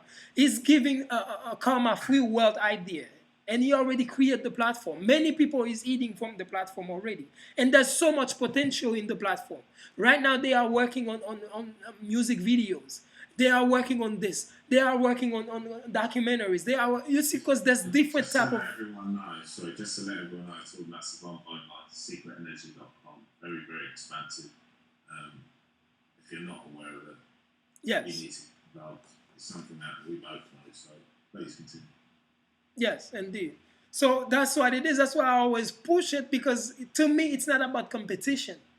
It has to be beyond competition, because the competition is not gonna serve us. Though we may compete in doing greater work for everyone. You see what I mean? Let's say you have this platform, you wanna come with with more hours or more time you give more time to it. That's in competition with me. Then that's positive competition. You see what I mean? That's a good thing. There's no hate. There's no nothing, except that we are trying to give more. You see what I'm saying? But what will I offer my world or myself, even going in competition with Saban? You see what I mean? Except that if he's already doing something already, the best thing I can do is to see how I can add to that. You see, let's make it our thing instead of his thing. You see, because there's so much potential in the togetherness, in the unity, and working together towards creating a better world for everyone or something like this. But if we keep on thinking it's about me, it's about this, and it's about that, then we're already losing the war. You see what I'm saying? And this is why it's a continuous decision, you know, thing with the ego. It's like you have to always, it's not like, okay, I've reached a level, then that's it, and then now I go on to the pilot. No, you always have to analyze within yourself, whose voice are you listening to? Whose voice make the decisions of your actions? And you see what I'm saying? Because it's not basically, you say not to go away from what you are, because it's basically exactly what you are asking about. It's just like this type of platform, and this is why I even invest time into them. And I even feel bad. I had to even ask if I'm, not that I wanted to, but I wanted to see how am I gonna, can I get some type of not for myself, but to reinvest in secret energy again, like with the ambassador programs and this and that. I wanted to even somehow get paid for the type of things, not for myself, like I say. It was because I need a lot of gigabytes of memories and this and that to save the stuff, and a lot of hours into the editing, and so I was worried about, okay, can I know, I'm doing this for the collective, but I need some type of personal assistance with this. You see what I mean?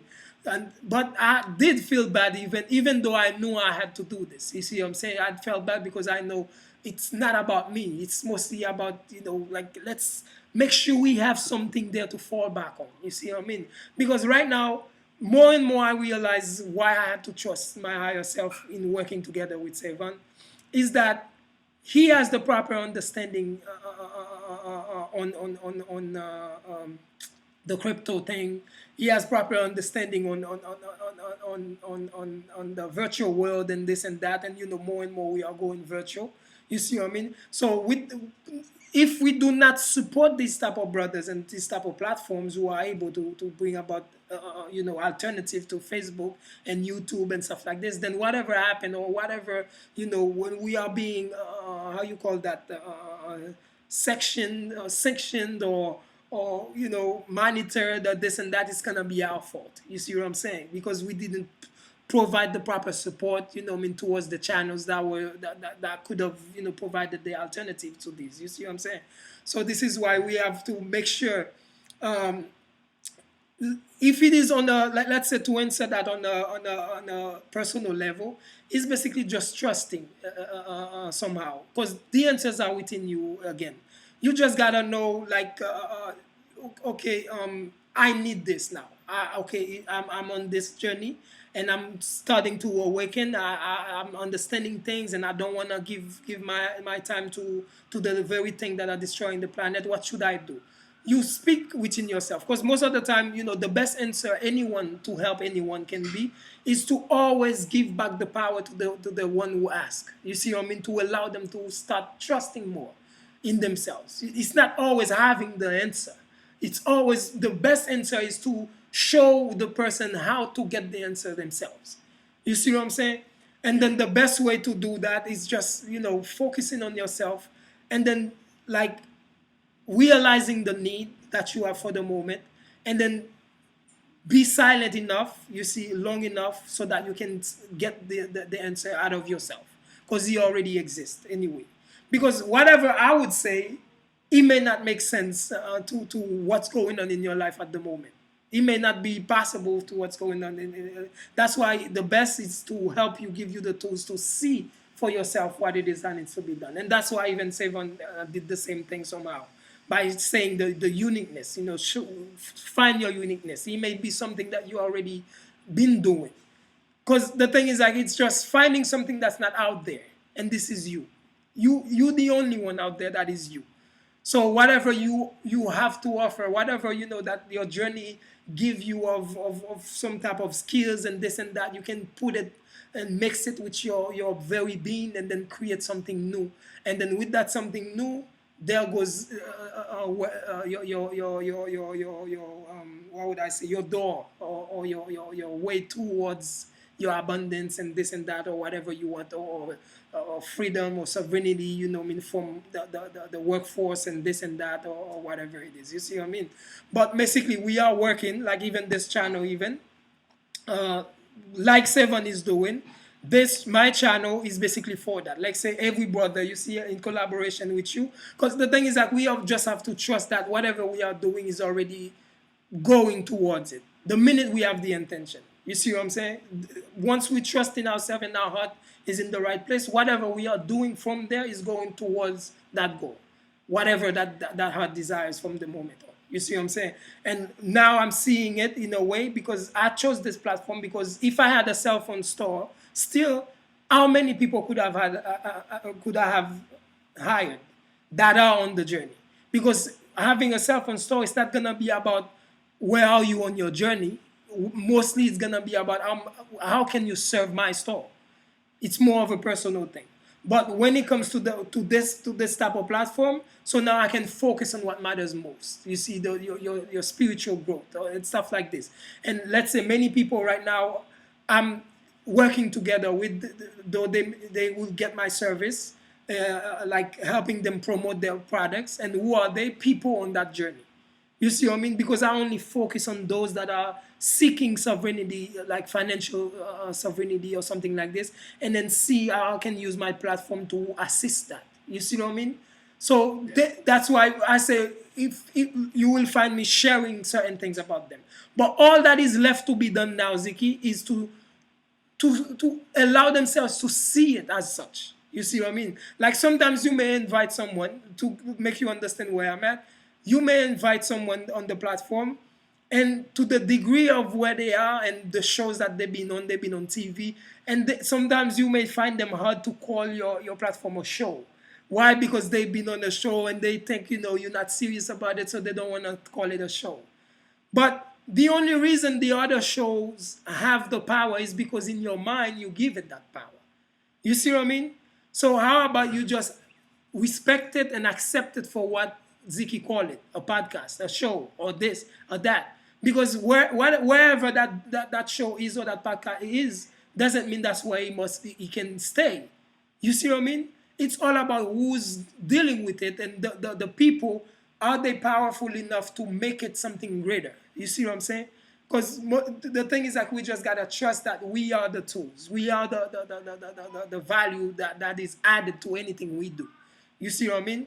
But whatever we are doing already, it already hold the potential to give us whatever it is that we are doing. This, what you're doing right now, if you meditate and then you put the intention behind it, then you're gonna find the universe bring you certain people. Like even what I'm saying to you right now, let's say some may not understand it now. A few years later, they will get to see what I was talking about from today. You see what I mean? But the main thing is that you focus on what you are doing right now, which is the podcast, and with all its potential, you're gonna see the universe bringing the people like that. Not only gonna bring enough following to it, and then the following, now you'll be able to monetize on it, or turn it towards some things, or raise money using the following, and all of these things. You see what I'm saying? The only thing is having the intention, and then having the desire, and then after that, just let things be, being yourself, and continue whatever it is that you're already doing. Like this right now, it's nothing to do with bad karma. It's completely dharma. So why not give it the full attention? You see, and if we are already doing certain things out there, you see, that is not contributing to the health of the planet, then with the intention to leave that alone, if we don't have the strength to just completely leave it because of what's going on, we need to pay the bills, we need to do that, then, there's no wrong in that, except that we have the proper intention to leave it, and then we are working like on something else as well, to make sure that we pave the way to, to make something else happen, or something like that. You see what I mean? It's all about the intention, basically. You see, you just know that, okay, it's what my work. Let's say I'm a pilot and I'm spraying the sky. My mother, my friends, everyone, I'm spraying them. So I want to live that, or universe, you can call it God or whatever. Please help me do that, because I don't feel like I'm doing the right thing. I'm hurting the planet. Because that alone already, is within you. It's Great Mother accepts that intention. You see what I'm saying? And then right away, you're already in the safe zone. And then you want to leave that. You see what I mean? You already want something else. And already you will find, except that whatever else you are doing is already the answer.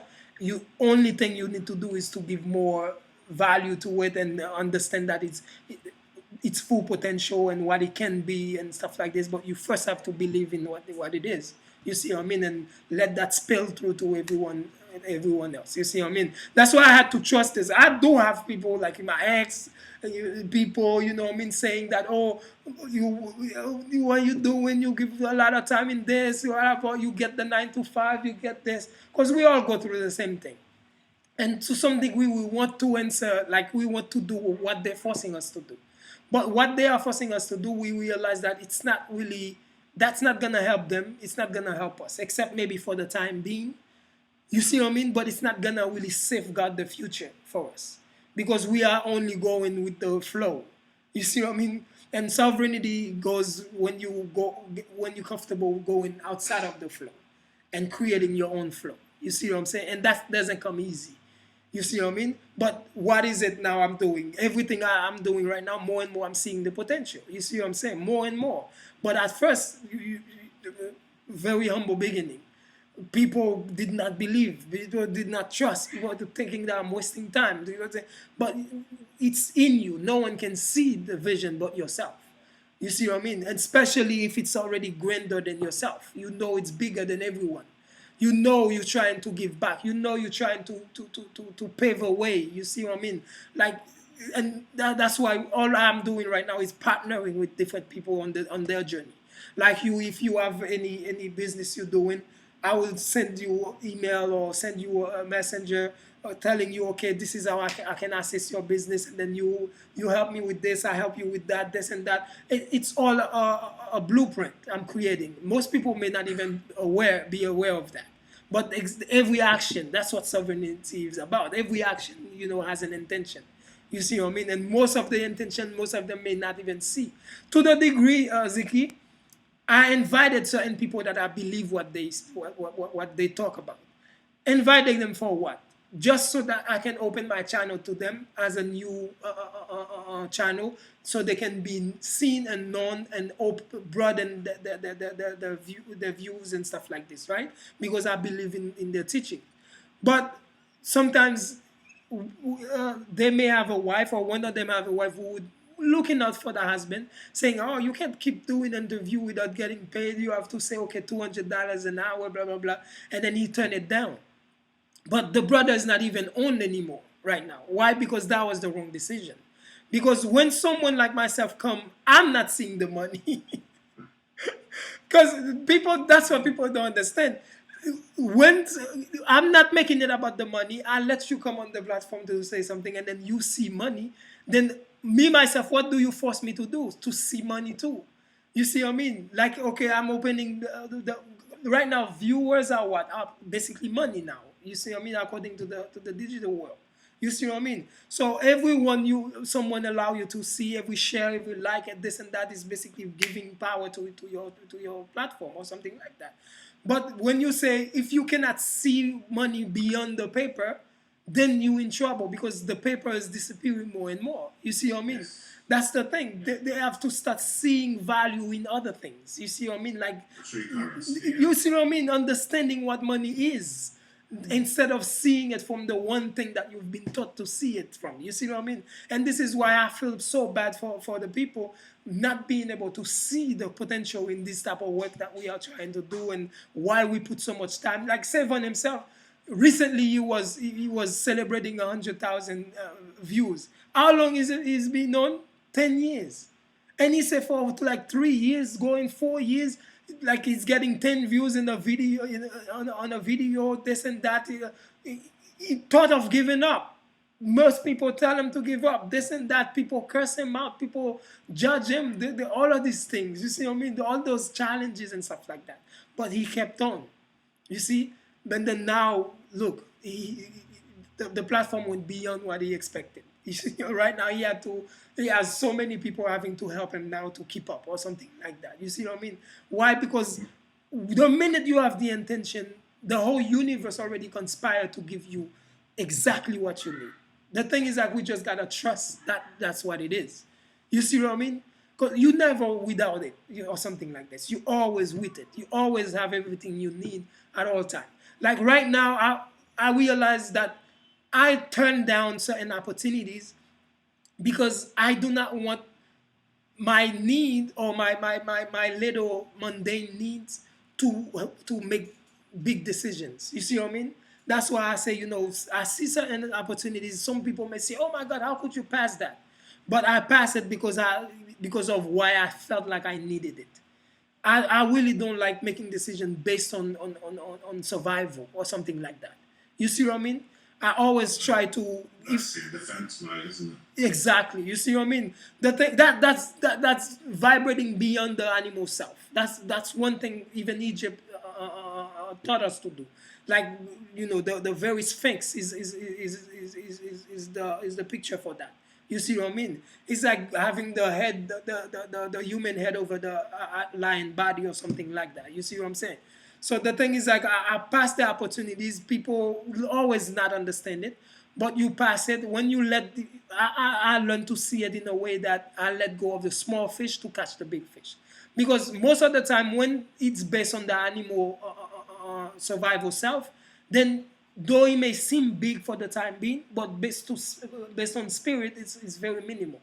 You see what I mean? When we get to see what we gave up for that. You see what I'm saying? Because time will show you what you have passed on. Every decision puts you on a different track. You see what I'm saying? Of a different future. You see what I mean? So that's why it's a very challenging thing. It's an ongoing challenge, basically. But at all time, trust that you always have what you need. The main thing is having the intention.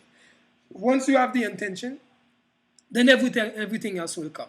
I don't want to make it like though I understand why some people do that, because you have to sell classes, you have to sell this. This is the way they choose to gain some monetary funds or something like this. That's why I cannot. There's no drama with it. There's no problem with it at all. You see what I mean? I can't judge that. You see what I'm saying? The awareness of the karmic cycle. because it will earning money is one thing, and that's fine. That's no drama.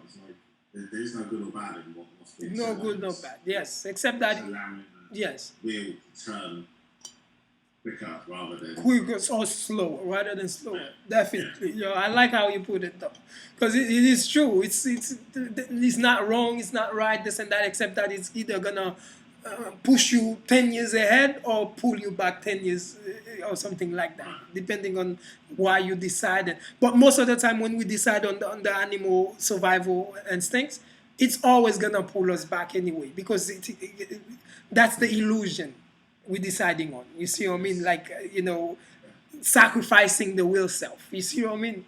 So that's why it always pull us back. We will see a little fruit out of it, but not really to the degree where that would really safeguard us, like mind, body, and soul at all time. You see what I'm saying? But anytime we always, I'm seeing it myself, and that's the beauty of speaking from the heart, because it's the experience. Me myself, I see that I lose trust in myself. I question myself the hardest. I would say, yo, am I smart or am I stupid? What am I doing? Listening to other people, like, or something like this. But and then few years later, to be like, oh, thank God I held on. You see what I'm saying? So that's why you have no choice but except to keep on trusting. You see what I mean? And knowing that because you are in control of the reality anyway. So if you have the intention, that's already taking control anyway of where it goes from there. So, but most of the time, the only thing from that is that since we're not made to trust ourselves all the time, then we tend to not see it when the answer comes because of the way we expect it to be. You see what I'm saying? So how we expect it to be, then when it comes, we don't see it. Like a woman, for instance. Last time I was doing a session with a girl looking for a man or this and that, but I was saying the same thing to her, right? I say, the minute that you say to the universe, you send out the words that you need a man, many men already surround you, already ready to be that man that you need. So now look between those men and see which one fits you best. And most of the time, based on the animal self that we are forced to be in, like we are due to the bill payments and this and that, we are forced to think as the animal, the survival self, right? So now she's gonna see the men that can help her there, pay the bills. But now what she don't know is that once you get that man, it's a continuous struggle now, because the animal surviving now is always gonna have to keep on surviving. But if you completely overlook or override the animal instinct, then you will go for the spiritual, for the value, for the potential, and then you will see it may be a man that don't have a job for the moment. But if you trust that the potential in them, like that, that can add value to your true self, then you will find partnering with the right man now, money will come to you in ways you never thought possible, in quantities you never thought possible, because you made the decision beyond survival. And this is why I tell the women to not, though you are made to think this way, but try to always override survival mode. You see what I mean? Because don't make decisions based on it. I know it's hard. We know it's hard. You know, Zeke, how hard that is. You see what I mean? But we have to go beyond that. You see what I mean? Otherwise, we're only making decisions for the time being. And that's the worst thing we can do, because time changes. If you make the decision because of what you see today, then tomorrow when it changes, now you're going to have to make another decision again. And who is to say that you're going to make the right one? That's why you have to go outside of time, outside of matter, outside of anything that matters, and then see the whole picture. You see what I mean? And I've seen it all the time in every aspect, though. Every aspect. You see, this is why I'm mostly focused on on that aspect of the girls or the women looking for the partner, because they always overlook that. That's why you will find them, oh, I need one to pay the bills, I need one to do this, I need one. Because once you get it for the bills, that's what the intention was, then that's what you manifest. You see what I mean? But if you go beyond that now, then you will manifest things that are beyond that and still encompassing the bills and everything else or something like that. You see what I mean? So if that makes any sense or something. Yeah, it did. It was expansive, and there's a lot to take in there. So, yeah, absolutely. I'm just going to read this last little bit out on this, and then we'll move on to the last piece, which is on. But this is off of transformind.com. This is quite an interesting piece, and actually, it's going to be another chat we're talking with another gentleman in that series I'm making. But there's 3 stages to this. It's almost like a band, almost like what they call it, a 12-part series. So I'm not going to go too deep into it, but it's quite interesting. It's stage 1. This is to do with spiritual, what we were just talking about, as in opening yourself up to a spiritual journey and the awareness to embarking on your awareness and enlightening yourself more. Stage 1 says preparation, strengthening the ego. Number 1, separation. 2, belonging. 3, selfhood. 4, communion. Then it says stage 2, the adventure, healing the soul. 5, sovereignty. 6, searching. 7, surrender. 8, healing. It says stage 3 is the return, merging soul with spirit. 9, guidance. 10, co-creation. 11, transmutation. 12 units. So there's a bit of an embrace on board. That grabbed me a lot. It's almost like it's a cleansing process. And on the speech of sovereignty, it's quite interesting that it's on stage 2 being the adventure. It was talking about that vulnerability. People get scared of that sort of area that they're in. Actually, that's an area we should have our arms open and happy for the situations that are not so that challenge us. Yeah. Allow us to step out of our comfort zone and be able to actually experience so we can grow. Being stalemate, not even a plant does it. I do this analogy where you have 2 plants, identical plants, and you can water one and not water the other. Naturally, automatically, people are thinking, okay, well, that one with water is going to grow more. Probably will. But I mean, it'll probably last longer. Well, what they both have in common, 100% about failure, is that they will always give you 100% of what they can give you, no matter what. And that's what we are supposed to be doing as well. If we're not doing that, something is clearly not in alignment with ourselves, and we need to be taking a step back, like you really clearly spoke of in your spiritual journey piece there, and being able to actually start looking at how to allow ourselves to turn those cycles to get that rolling again. So, I'm going to leave that in that space because we can definitely go a lot deeper into that mastering the self. Maybe that's another topic to talk about at another stage. Indeed. So, we'll talk a little bit about modern technology. This one. Modern technology. And obviously your man is into your modern technology. You embrace it quite a lot. I embrace it, to be honest. It has its benefits in many ways. We're in a digital world today. And, well, I'm intrigued to know what modern technology brings to the table in regards of advantages and disadvantages in the respect of with the alignment of spiritual being connecting with their higher self, etc. The advantages and disadvantages of modern technology and spirituality. Let's start with the advantages. What advantages do you get from using technology and connecting them together, synchronizing them together so you can heighten your spiritual journey? Yes, basically it's as simple as the platforms today. Because when you're looking at the advent of YouTube, the Facebooks, and all the social medias and stuff like this, though they create, I even made a show about, the dangers of these type of platforms and stuff like this.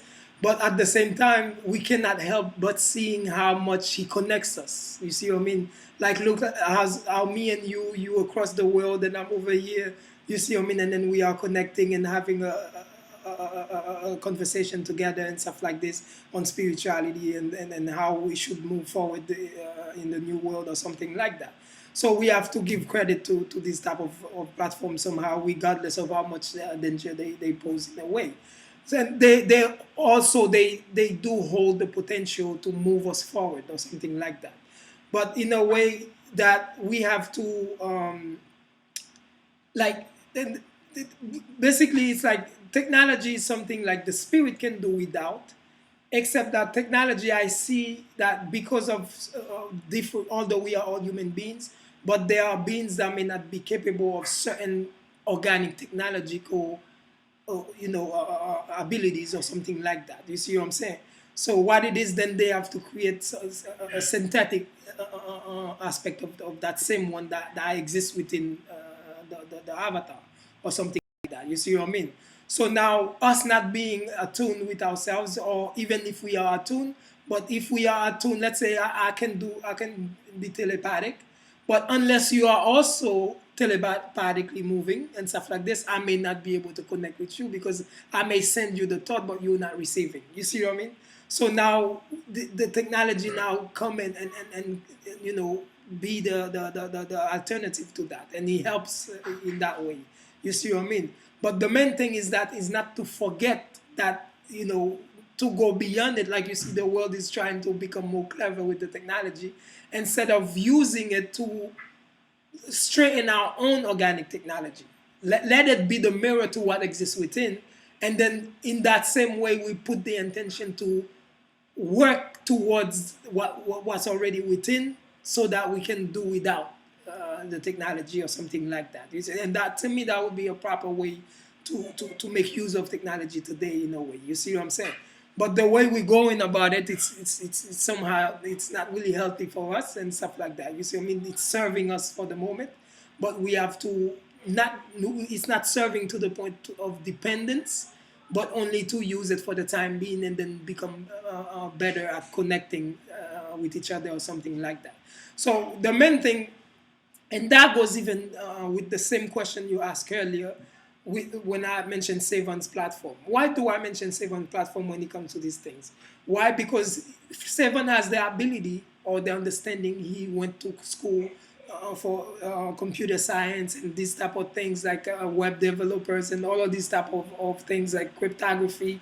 He has a certain understanding in this, and this is the age that we're living in this type of time. You see what I mean? So his understanding of these things, with his connection with other friends with the same type of understanding, can bring about a new Facebook. They can bring about a new, so where people can come and speak their piece without being, censored or whatever it is, or this and that. And this is why I see, if we understand what the power of unity and understanding, it's not about having my platform separate from Savon, but having my platform separate, but still having connection with Savon's platform because of what it already is. You see what I'm saying? So now pushing it further and see how we can assist it to get to a bigger level. Because you will see it as the platform or the ground towards our future or something like that. You see, it's not it's not everything, but it's the ground to everything. You see, because it already exists or something like that. You see what I mean?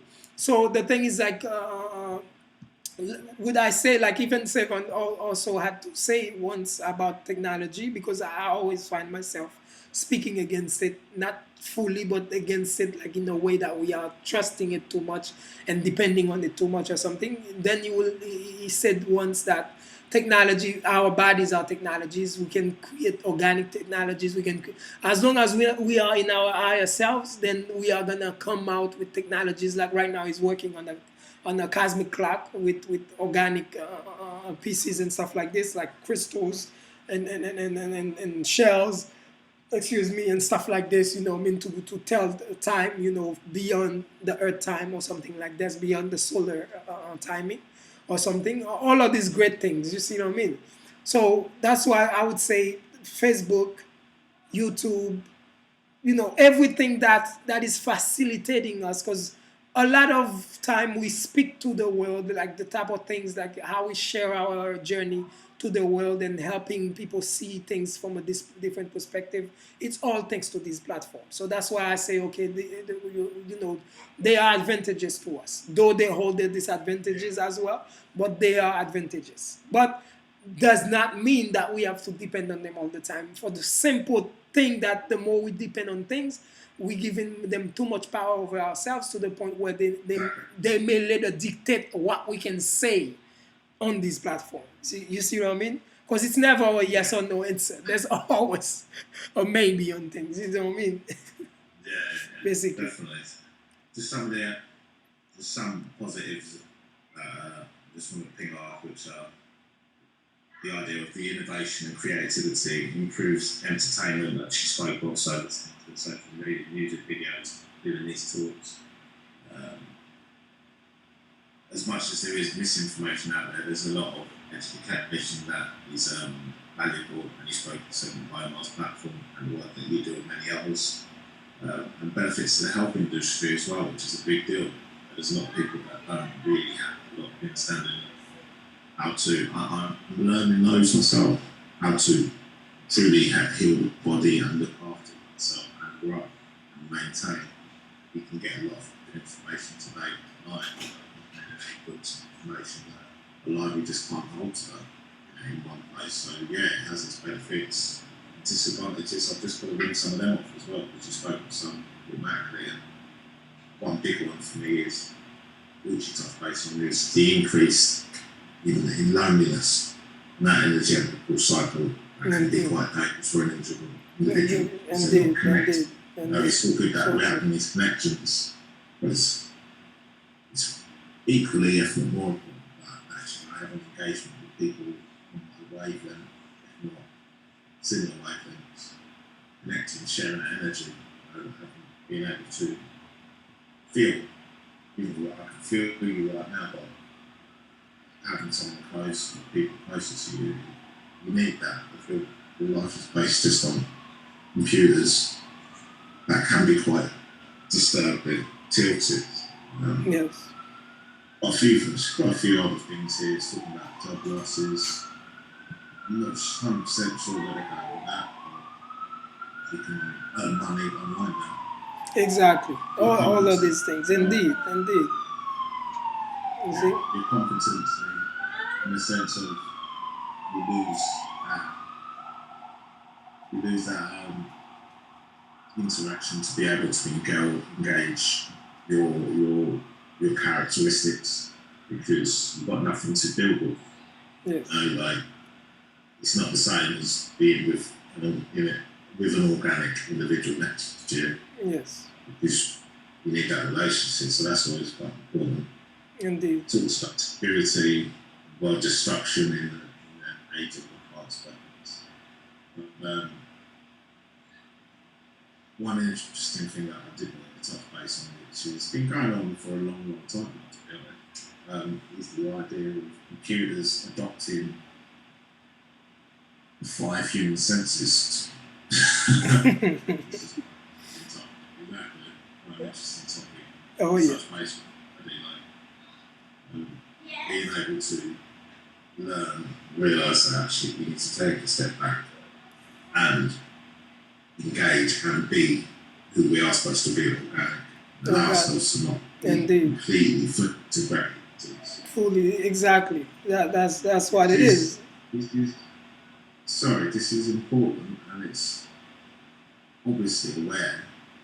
Like, I like to call this the beauty of human error, because they are creating computers to think and feel and touch instead of to be a human.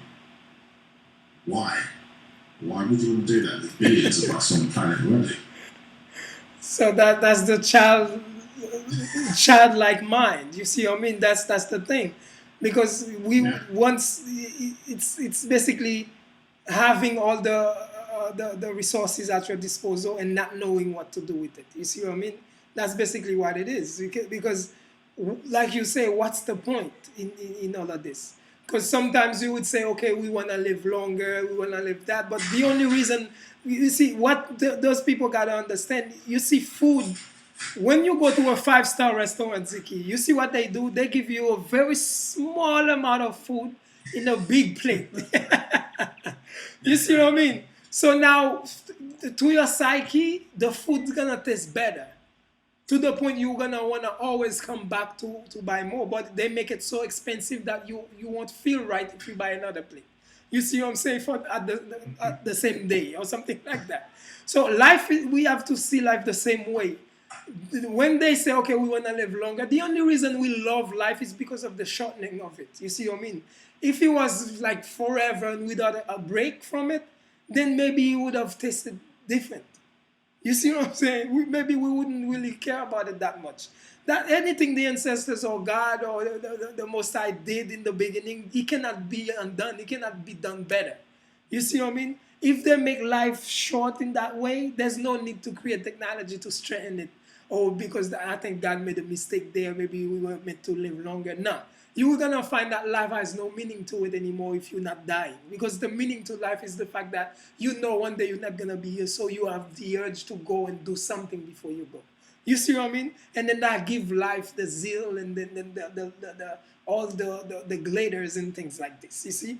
Most of the time we fail to see the beauty in things and take it for the downturn instead. You see what I mean? Like the down part where it is the beauty. That itself is the beauty in life. You see? Because everyone, when you die, when you go away, don't you see everybody want to leave a legacy? Most people now, like, I'm not sure if you're aware, Nipsey, brother Nipsey, may he travel well. So once he's dead, many more people. I didn't know about the brother before. I knew him. I saw a video of him speaking you see, I saw my first video of him was when he was speaking in the parking lot about spirituality, you know, I mean, just chilling with his boys and stuff like this. That's the first video I know of him. But I didn't really go to research him or listen to his music after that. Until after he died, then everybody's making big noise. Then I had to listen to his lyrics to see why. You see what I'm saying? But he had to go for his legacy to take place or something like that. Why? Because now more people is aware, more this, more that, because that's the gift of what that did. You see, he went away and then that's it. And then it's basically like the seed becoming the tree somehow. But the tree now is no longer a seed, now it's the fruits, but it's not going to be the one to eat its own fruits or something like that. You see what I mean? So that is just how life works. It's like they're not able to see life for what it is, to accept life for what it is. And that's why from this understanding, a lot of these technologies are coming about. You see what I mean? Because they think they can make life better than it is. Superhuman. We are already super. You see what I'm saying? Yes. Organic beings with a mind that is with infinite memories and stuff like this. You see what I mean? What is more super than that? You see what I'm saying? Anything else is only gonna copy that. You see what I mean? Like very poorly anyway. You see what I mean? Yeah. So that's why many. Go ahead. Sorry, yeah, I was just saying, touch base on that, saying that we'll never have that empowerment that Mother Nature and the spiritual side of things has in combination. Yes, yes, it's void of, yes. The fact that everything goes back to the earth and it doesn't die. Yes. Something else is birthed back up from it. Exactly. It's like abundant. Computers can't do that. Exactly. Will. Exactly. So, because the computers, the computer's always gonna need a programmer. You see what I mean? Yeah. But when we say, okay, we create them to program themselves, then what are we to them then? You see what I mean? It's a danger that I don't know how we're not seeing it, because if we give them the power, the human power to program themselves, to heal themselves, fix themselves, do certain things, and do without the human, then now it's gonna be made the strongest one win. You see what I'm saying? And who's gonna be stronger? The one at the first who don't even care about life in the first place. That's gonna be the strongest one, and that's the synthetic beings, the robots, and this and that, because they're gonna be stronger. That's what we call the super. And then once you have a weaker and a stronger in the same space, those stronger is always wanna overpower the weaker. It's always gonna come down to that. Basically, we are creating our own hell somehow. You see? Yes, for 100%, yes. And the power that they're going to have for computers to be able to just turn off, because it's all it is, it's coding, it's on, off. That's it. Actions. That's so, it.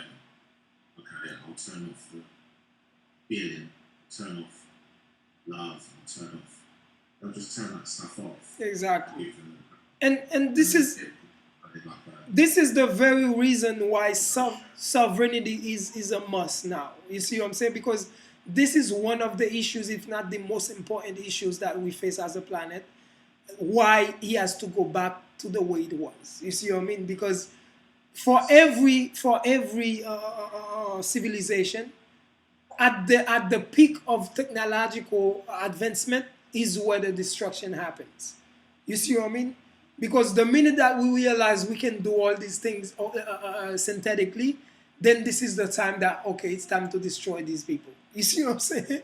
And this is why now is the time that we come back to ourselves. But most of us may come back, but due to the powers that be or the manipulation, we may come to be cheerleaders to what already is, and to the very thing that we're supposed to be going against or something like that. You see what I'm saying?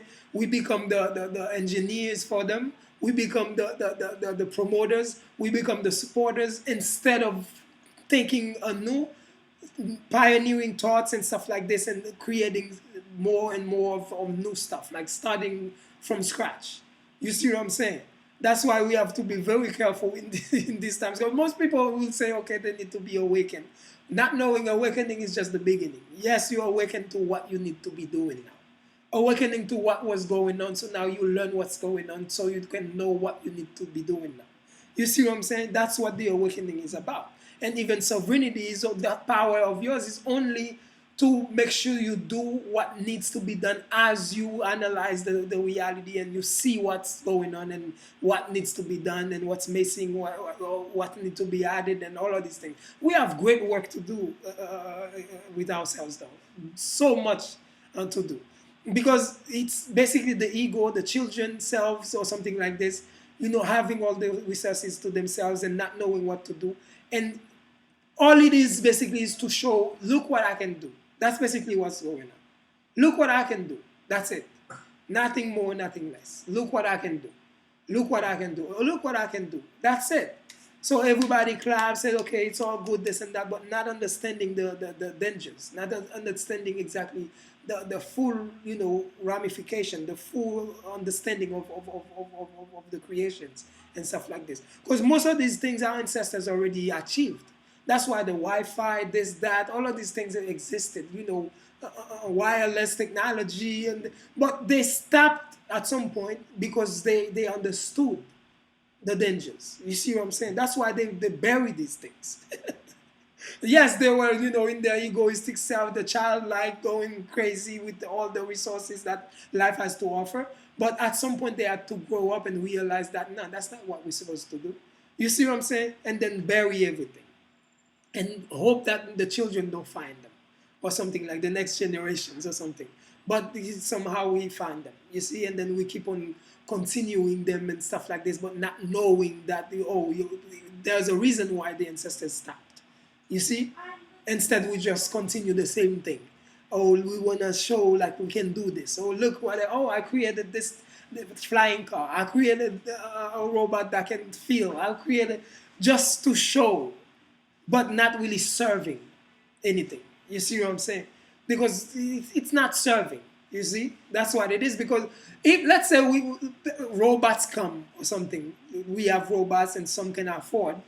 what people don't understand, the richest man now among us is not gonna really find power in having robot servants because everybody has robot servants. Now, to be rich and a sign of rich now is gonna be for you to have a human servant. You see what I'm saying? Because that's the apex. You see, you have robots. Yours is synthetic. Mine is will. You see what I mean? So it goes back to ourselves being the best again. Anyway, you see, there's no greater. Do not reinvent the wheel, basically. It goes even there. You see what I mean? But it's something that is. I'm so happy that you touch on that because that's so important though. Like it most of the time I don't say anything about these things because I don't want. Though I know recently I spoke about what's his name? Not Peter Thiel though. What's his name? Peter Thiel's friend, partner with the one that's doing the continuing the work of the brother. See, the names are escaping my mind.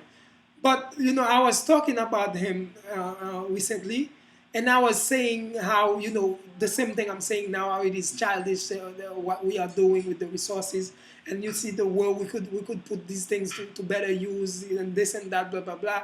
You see what I mean? Then I don't go all out talking about it because you don't want people to think you're just hating, basically. You see what I mean? Oh, it's because it's not you, blah, blah, blah, you hating or whatever. You see what I'm saying? So you just keep your tongue and not say no more than needs to be said, or unless you ask or something like this. But the more you keep your tongue on it, the more you're going to feel guilty because it's basically when you are quiet onto certain things, you basically are participating to some degree because you're not saying anything and that says that you agree with it. You see what I'm saying? So this is why I always... You're talking about, you're talking about Peter Thiel, co-founder of PayPal. Yes. So he's, yeah. Which one? He's a co-founder of PayPal. Yes. Musk. Elon Musk, indeed. I mentioned them recently. You see what I mean? Because he's the one leading the technology today, a very big name in the advancement of technology or something like this. But when you really listen to him with your third eye open and stuff like this, you see what most may not see. That he's not even trusting his action at the moment. He knows he's doing these things, but he knows he shouldn't be doing these things at the same time. You see what I'm saying? Because you don't see the confidence in him that, okay, I'm doing the right thing. Except what you get instead is that I'm doing this, but I wish somebody could stop me. You see what I mean? That's what I see somehow. You see what I mean? Because he was man enough to say, to stand for the danger that the technology poses. You see what I mean? He said it with his own mouth. He'd have no chance to walk with his two left feet. You see what I mean? He said that with his own mouth that, okay, I have to let you know of the dangers that they pose, and he also mentioned about the AI, creating its own language. Up to today, they are trying to decipher or something like this. You see what I mean? So already they see even David Icke, one of your own, you see, he's speaking of, I was listening to one of his interviews with this brother today, another podcast show from England and stuff like this. I'm pretty sure you know of him. So the thing is that it's just basically most of these people who's not like the cheerleaders who understand the dangers and stuff like this, they do already speak about these things. Because you don't have to have PhD to understand the dangers of certain things. You only have to think about them. You see, just think about it for a second. And see, okay, do we really need to spend all this energy, money, and resources towards these things that really cannot serve mankind in any way? You see what I'm saying? Because what is the point of them to know certain things? But when you already have everything already at your hand, like knowledge is like Google, I can just ask Google.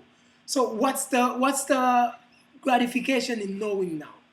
You see what I'm saying? What is the beauty in knowing something? What is the beauty of the journey now when Google just gave you the answer? You see what I'm saying? So it's basically gonna make life so boring. It's to the point where the best life we're gonna be able to live is virtually. You see what I mean? Because in the real life already, and this is the future anyway. You see, I've seen movies already about that, where people are already living. They only work only to afford the gamings, so that they can just go and escape the reality that we have to live now.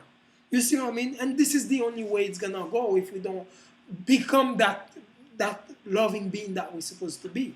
Because once we are vibrating with love and the same frequency of the earth, then only then we will have the clarity of mind to see where we go from here. You see what I mean? Because if not, once we continue on the survival mode, because you see everybody is on survival mode, like the best ones among us, like even Brother Nipsey, the reason most people, when you ask them, okay, what did he do great? Or he fed many people. You see? Because that's where the mind is. But because we are about surviving or something like that. You see? And this is a very, very dangerous place to be or something like this, as human beings, of course. You see what I mean? So the thing is, like, if we are there and then freedom comes, abundance comes, we're only gonna serve with abundance. We're gonna serve the problem that is over consumerism or something like that already. You see what I mean? With freedom, we're only gonna serve certain things that's not serving. Like people thinking, okay, I can have sex on my car. I don't care if children are passing by. Freedom have this danger to it if it's not properly nurtured or something like this. You see what I'm saying? Because we can't help but seeing the dangers to things. You see, like understanding, we're not only seeing the good, the positive, the upside. We see the full potential. You see the up and the down and things like this. You see what I'm saying? So this is why I say, okay, it's important that we vibrate higher. We understand, you know, don't let, because it's a strategy against us, keeping us down to survival mode. So when we make decisions based on that, then we're not winning. We're not even moving forward. You see, except that it's an illusion of movement. You see what I'm saying? We just go in circle, basically. You see what I mean? Because who we are is beyond survival. Yes. Yeah, 100%. That was a good answer there, man. Yes. Very, very good answer. Yes, definitely. If we've got enough time, maybe we could just do a little spell on cryptocurrency. I just wanted to add this in because just to give people a little bit of an idea of how to maybe become a little bit abundant in, or find some sort of abundance in the digital world, and how cryptocurrency is making its way into the digital world and into our lives as a form of currency. It was already there. We use credit cards, debit cards, yeah. Contactless and debit cards anyway, Yeah, but this exactly. form of currency that has a little bit more meaning, has a bit more structure to it in regards of being possibly technically your own bank. Beautiful answer. Maybe you Not can in touch question. base on that a little bit, and maybe you can touch base on this a Yes, little bit. indeed. And us know back with it, and tell us how you feel about it, and whether it's something that we need to be looking into in this day and age as well. So, Yes, indeed. So how I come towards it is that, like, I always see that, like you said, that no good, no bad, and like I always believe as well, except that it's gonna have its use. But the thing that we have to see is that all of this is not coming from a place of a true creator of worlds or something like that, because it only furthers the illusion. You see what I mean? It doesn't really add to us like we think, because in the beginning of things, it's always gonna show that it's all for us. You see what I mean? Especially if we're not thinking for ourselves. You see, it's only gonna show you the positive and okay, how it's gonna give you the ability to do business peer to peers and this and that, blah blah blah, this and that, whatever it is, but is it going back to the beginning? because the way it is encrypted in reality in the organic matrix is that as it was in the beginning, so shall it be in the end. So in the beginning, it was not crypto. In the beginning, peer-to-peer was peer-to-peer. You see what I'm saying? It wasn't peer-to-peer per se. You see what I mean? So it's like, okay, it means the way I'm trying to do it now. I come with the people, and up to now, they're still not getting it. They're still not trusting it much because it's going back to the beginning. And this is how I'm doing business right now. You see what I mean? They're not trusting it because no, it's the beginning. You see what I'm saying? So what it is like, I see your potential. I see you have this product, and then I tell you, okay, I can help you create commercial. I can help you promote and this and that, and whatever you gotta do, you sell. Okay, if this product is a product I need, and then you pay me in that product, or you give me the fiat currency or whatever currency you may choose to. I leave it open to up to you or something like this, and then to give back for my services and things like this. Because why I'm trying to instill the beginning into business again. You see what I mean? And this is the way we have to think. Because the crypto is not our choice. The crypto is a choice given to us just like fiat was. You see what I mean? The more we give power to it, we're thinking, okay, like, okay, we're doing well, but we're not in reality. Why? Because is it from us? You see what I mean? Is it? It's given again, once more. So somebody thought about it, you see, and we don't even know who. So though it may show like, did fiat, when they created the paper dollar, did they tell us the good of it? Did they tell us that you won't have to go around with a bunch of gold, like having to have caravans going around this and that? Just with the certificate alone, you can prove that you have this much money, this and that. We see the convenience and this and that. But does it have to be changed today? Did we have to make way with it, get rid of it today? You see what I mean? Why? Because he was not fully potential for who we are and what we are trying to achieve in this life. You see what I'm saying? So more and more we give time. All we did is waste our time with it. We give our time with our choice. Okay, we need it with this and that, blah, blah, blah. And then only so later that we can go back to the beginning. Because crypto is only a beginning of the same thing. New name, new way, but still the fiat. You see what I'm saying? In a way. But it's given. That's what I always want people to understand. Not that I'm speaking against it. Like you see, I speak for it. I give my platform towards it. Because what's the point of me going against it if it's already out there? If whatever I say, some people is always going to go with that anyway. So the best thing I can do is to align myself with it. But still speak the full truth about it. You see what I mean? At least I give us a choice to think twice. You see what I mean? About what we are doing. At least once we are doing that with other alternative in mind. Like, okay, not giving it too much power that it does not deserve or something like that. You see what I'm saying? Because like I say, like every other currency, it's given to us. It's only mimicking what was to be. Because most of the time, when the time comes for a change, there's always gonna be a copy of that change, which hold less potential than the true change.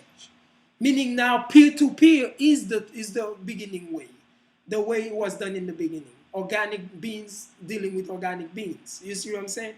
But the cryptocurrency comes and mimic that because this is the time for it. Therefore, we will recognize the peer-to-peer and go forward just like we will recognize the story of the Christ in religion and go and went forward.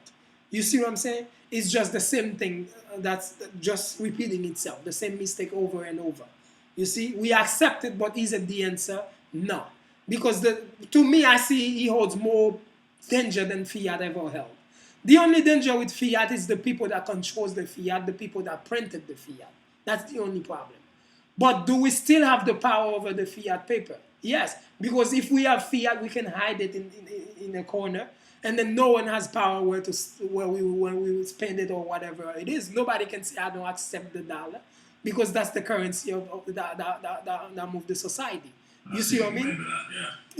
But with crypto now, do you really think it's gonna be to the mercy of the one who's most cunning technologically? You see what I'm saying? But is that gonna come from? You see what I mean? Crashes, if your computer crashes, My crypto. No crypto. Though I have friends of mine that worked on a hard copy. That means you hold the wallet in a memory sticks or something like this. Like if the computer crash, at least you have a backup of it. You see what I mean? That's why I even move this platform. Wa alaikum salam. I move this platform and stuff like this and help them see the light and share my platform with them. I used to be on their YouTube platform too, speaking on crypto, though I don't have much knowledge put into it, but I do listen and stuff like this. So you see what I mean? So that's the thing. I try not to just take one side of things. I don't go like, okay, I'm against crypto and I just go one way. I try to stay in the middle path. Not only to safeguard myself. Why? Because whether I believe it or not, just because my peers believe in it means it's gonna always be anyway. So the best I can do is to at least give some times to it. You see what I mean? At least keep it in perspective so that I don't be without or something like that. At least if I'm not investing as much, but have the understanding how to deal with that or something like this. You see what I mean?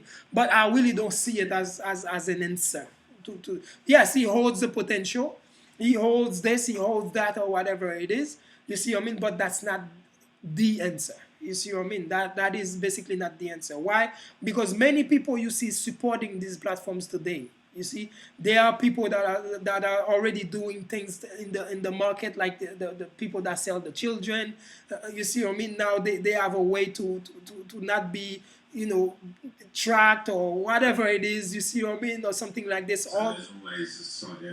You see what I mean? Because most people, the people that really want it, really, and then we, mostly the black folks, they see it as a way out too because it gives them a power that they don't have to be, under the supervision of the Federal Reserve and this and that or whatever, blah, blah, blah. You see what I'm saying? But at the same time, that's what I'm saying. It's all based on survival, we are thinking. You see, we just have to go beyond the survival. Because I really don't believe that anything like technologically or technologic wise or something can be against the 1%. It's always going to have the hand of the 1% in it anyway. It's never going to be against the 1% 100% because they are running the technological world anyway. You see what I mean? It may seem like it because they want you to buy it as the answer. You see what I mean? Until you submerge yourself in it. You see? It's like people who smoke cigarettes and then they want to quit, so they smoke e-cigarettes, electric. They just don't think that, okay, the same money is going to the same people. People that make cigarettes and people that make electric cigarettes. Exactly. The same people. The same people. That's the thing. They don't see the full picture though, Zeke. They just see what they told, but they're not thinking about it for themselves. You see what I mean? Like you say, the same one that say, okay, cigarette, this, blah, blah, blah, let's go against cigarette. Because if you want to have full control of something, you have to control the both side of it, like the negative and the positive. Because if you leave any door open, then that's a weakness for your corporation or your company or your whatever endeavors. You see what I'm saying? You have to be able. That's why it's not about being too good. It's not about being too bad. It's to be able to maintain both balance.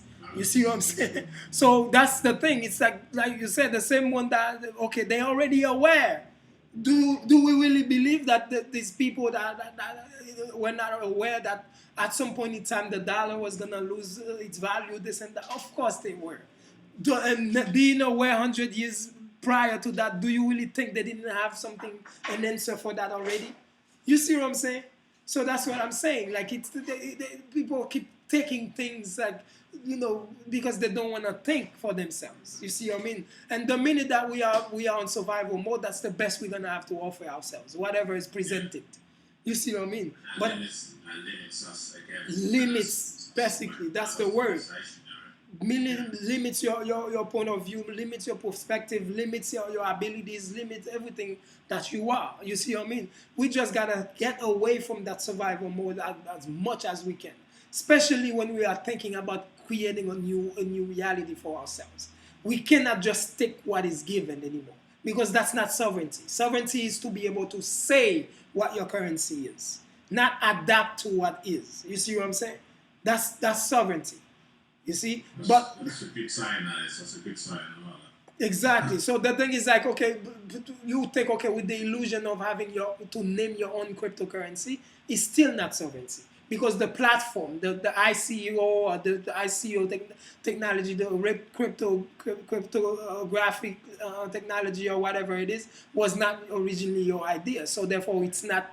You can't gain sovereignty from that. You see, I mean, it's gonna give you the illusion from the get go, from the beginning, but it's a controlled illusion. You see, they know to what limit. You see, I mean, until everyone accepts it, until it becomes what they meant for it to become, then it will give you the full thing. You see what I'm saying? And then you will realize, oh my God, we messed up once more. You see? And then there's no going back because now you have to wait a few years before you can get back the time to have another new beginning or whatever to bring something new again. You see, that's why it's there. And if we are not able to be ourselves and bring back what was working from the beginning, like the scripture tells us as it was from the beginning, and that's encoded. You see, means so shall it be in the end. If we cannot bring that new pioneering thoughts or something like this, then the answer exists, and then crypto is there to take the place of that. You see what I mean? But that doesn't mean this is what it's supposed to be or something like that. You see, it has to be as simple as possible because that's where we can put these things to use. You see what I mean? Without having to give them too much power over our reality or something like this. We have to be able, like you say, to take back the how you call it, the God-given rights or something like this, unalienable rights or something. To take back those, like to be able to travel like Moors used to do, going to India for the silk, go for the tea, for the herbs. You see what I'm saying? You travel and then do mutual business with the nations and this and that or whatever. You see, and then you may use the internet maybe if you don't want to travel and get things like you use them to a limit where it doesn't really take too much away. But adding too much power and trying to get it more efficient, you see, I don't think that can be really the answer or something like this 100%. You see what I mean? We just gotta make sure that to understand the beginning and why everything has to go back. 'Cause it's just like a tree, basically.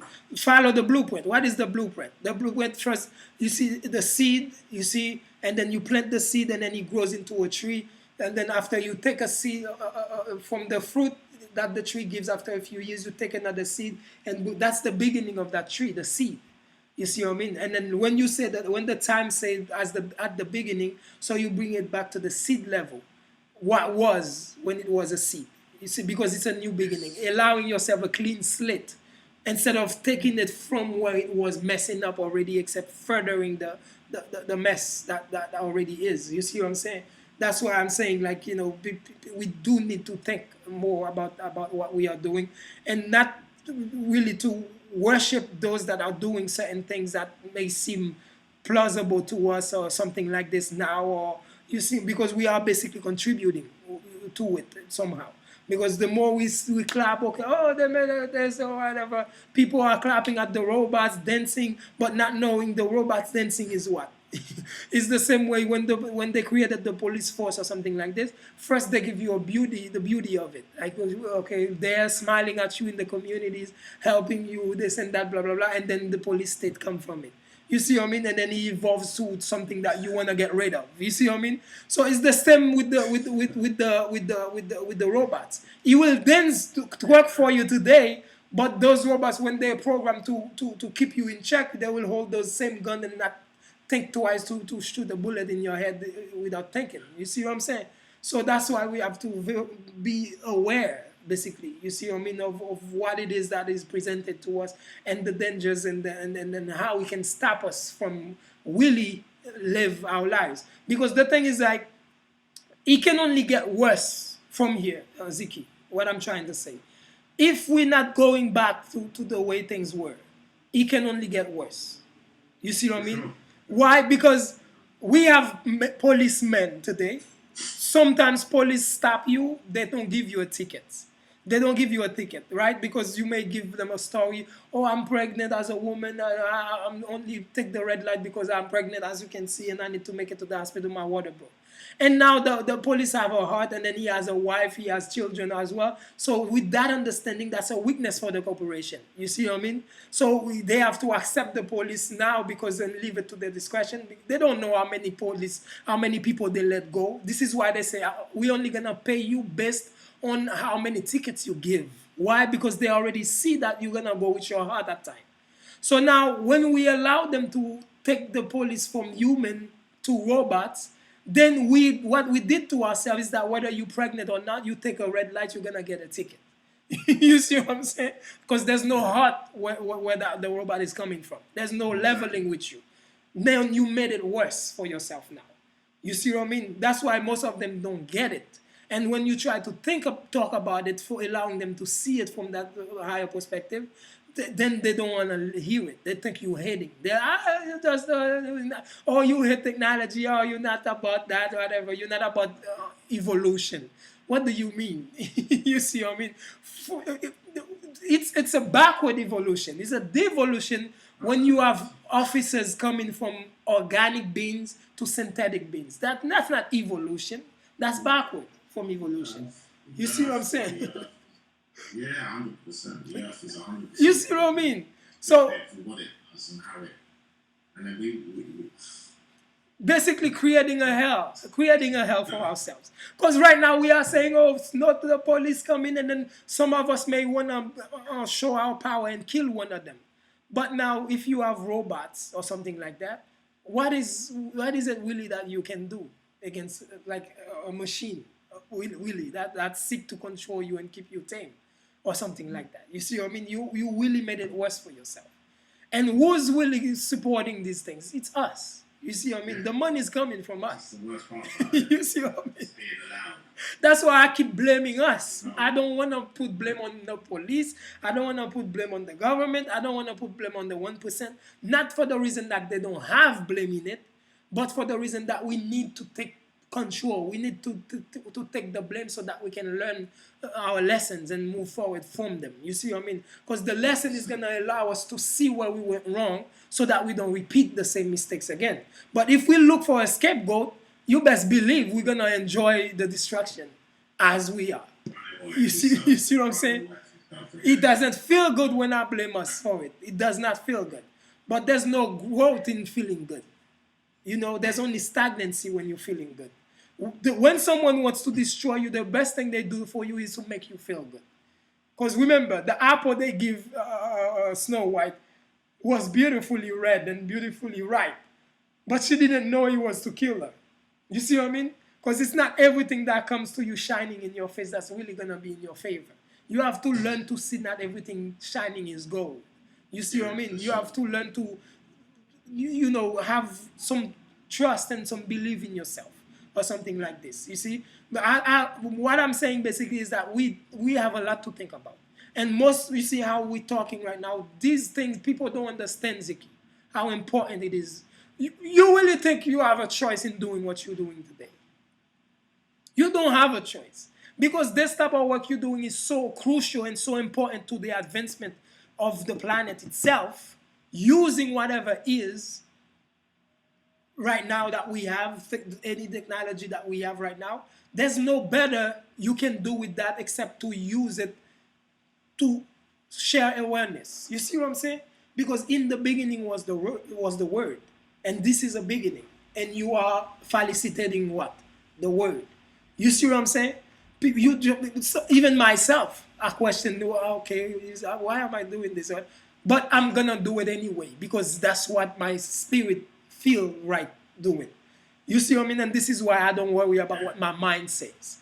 I'm aware, the ego, I'm aware of the mind, I'm aware of everything within myself, but I'm still gonna move with the grander self. You see, I'm gonna move with the higher self, the self that don't need survival. You see what I mean? Or something like that.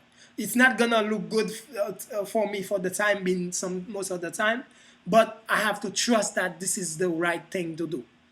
If I seek, you know, to catch the bigger fish. You see? Because crypto can give us the small fish. We can think, okay, oh, potential to become millionaires. Yes. But when you are yourself and you are the money, do you really have limits? Because numbers, like, what is the limit to you? You see what I mean? Okay, you can be a millionaire. But what is the potential of your spirit? It's beyond millionaire. You see what I'm saying? It's beyond numbers. It's beyond everything. So the potential within you is greater than any technology can offer you. Anyway, you see what I'm saying? But you accept the limitation because we are living in a limited mindset. You see what I'm saying? And then we want to make better decisions and creating a new world from that space. It's not healthy. It's not right. We're not gonna get anywhere with that. With that, we completely have to let go of whatever we knew, whatever we thought was great, whatever we thought, and just come as a child, like the Bible says, and start anew, start fresh, like the little seed once more. You see, I mean, allow ourselves to just enjoy life for what it is now, because we realize life didn't need change. You see what I mean? Life didn't need any change. What needs to change is our mindset, the way we see life. You see what I mean? Not life itself, because life is perfect the way it was. You see what I'm saying? So It basically, hasn't done anything wrong. It's just the applications of what we brought to the game. that's it. And we're the only ones. You see what I mean? Because the animals just go along. They enjoy, they came to enjoy, they enjoy, and that's it. You see, they don't seek to add to it, they don't seek to take away from it, except what they take, they eat, and then the defecation become fertilizer for the same land to a lot. It's like giving back. As they take from the higher mouth, they give back from the lower one. You see what I'm saying? That's all there is to it. That's all they do. You know what I mean? And then they add to the ecosystem, they work with the ecosystem, everything is green and everything is beautiful. But with us thinking we are the intelligent ones, we keep on creating deserts everywhere we go, like turning fertile lands into desert lands, turning organic things into synthetic things. And you see what I mean? Like basically taking life and creating that with it. You see what I'm saying? Something that with no life in it. And calling it evolution. You see what I'm saying? That's the danger. We can call things whatever we want, but is it what it is? You see what I'm saying? Then we're gonna have to know what evolution is first before we can tell that is. You see what I'm saying? So that's why I'm not against crypto, really. As you can see, I've been sharing crypto with people. Why? Because if you believe in it and you want it to be part of your reality, my job is not to stay there thinking that I have a power to change what you're thinking or what you want to do with yourself. My job is to accept that you have the right to choose whatever you want for your life and then see how I can. Yeah, that's it. You That's see a what I good mean? place to be, man. That's a really, Oh, really, really good effort. Really, really good effort. Makes a lot of sense. And again, going back to that power of free wealth. Indeed. That's what it's about. That It's is. true currency will That is. flourish. And then, and the bonus is you can make money as well. It's not primary. It's you've got a good cycle going on there. That's exactly what we're trying to bring to the forefront. Exactly. Because crypto itself, Ziki, crypto itself is what? Crypto needs fast internet because the blockchain, they have to calculate fast, I mean, and this and that, the transactions, and the more we adapt crypto, the faster we're gonna need our computers to be and our internet signals to be and stuff like this. And this is why the same people we are talking about 5G and some of us destroying the 5G towers or whatever it is. But how you gonna do your transaction without 5G? Because 5G is only an answer to the internet problem that crypto gonna need to work efficiently for you. Because this is what you have accepted as your currency, and this is why I see us as the danger. Why? Because we want cryptocurrency, we want to invest in it, we want to do this, we want to promote it, we want to do that, and then at the same token, we want to go around breaking the very thing that's gonna make it all possible. You see, so what are we doing?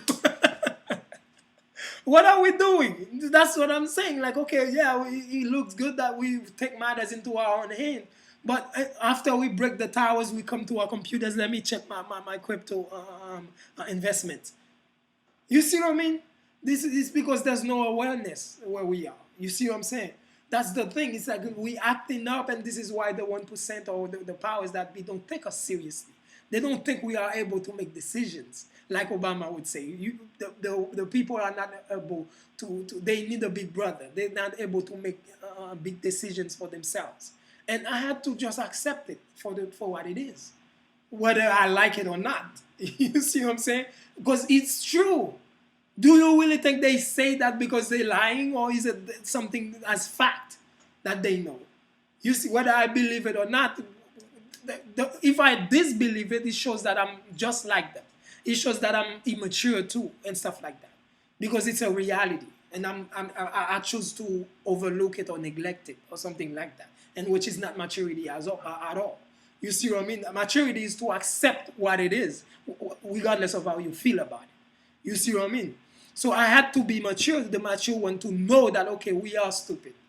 Oh my God.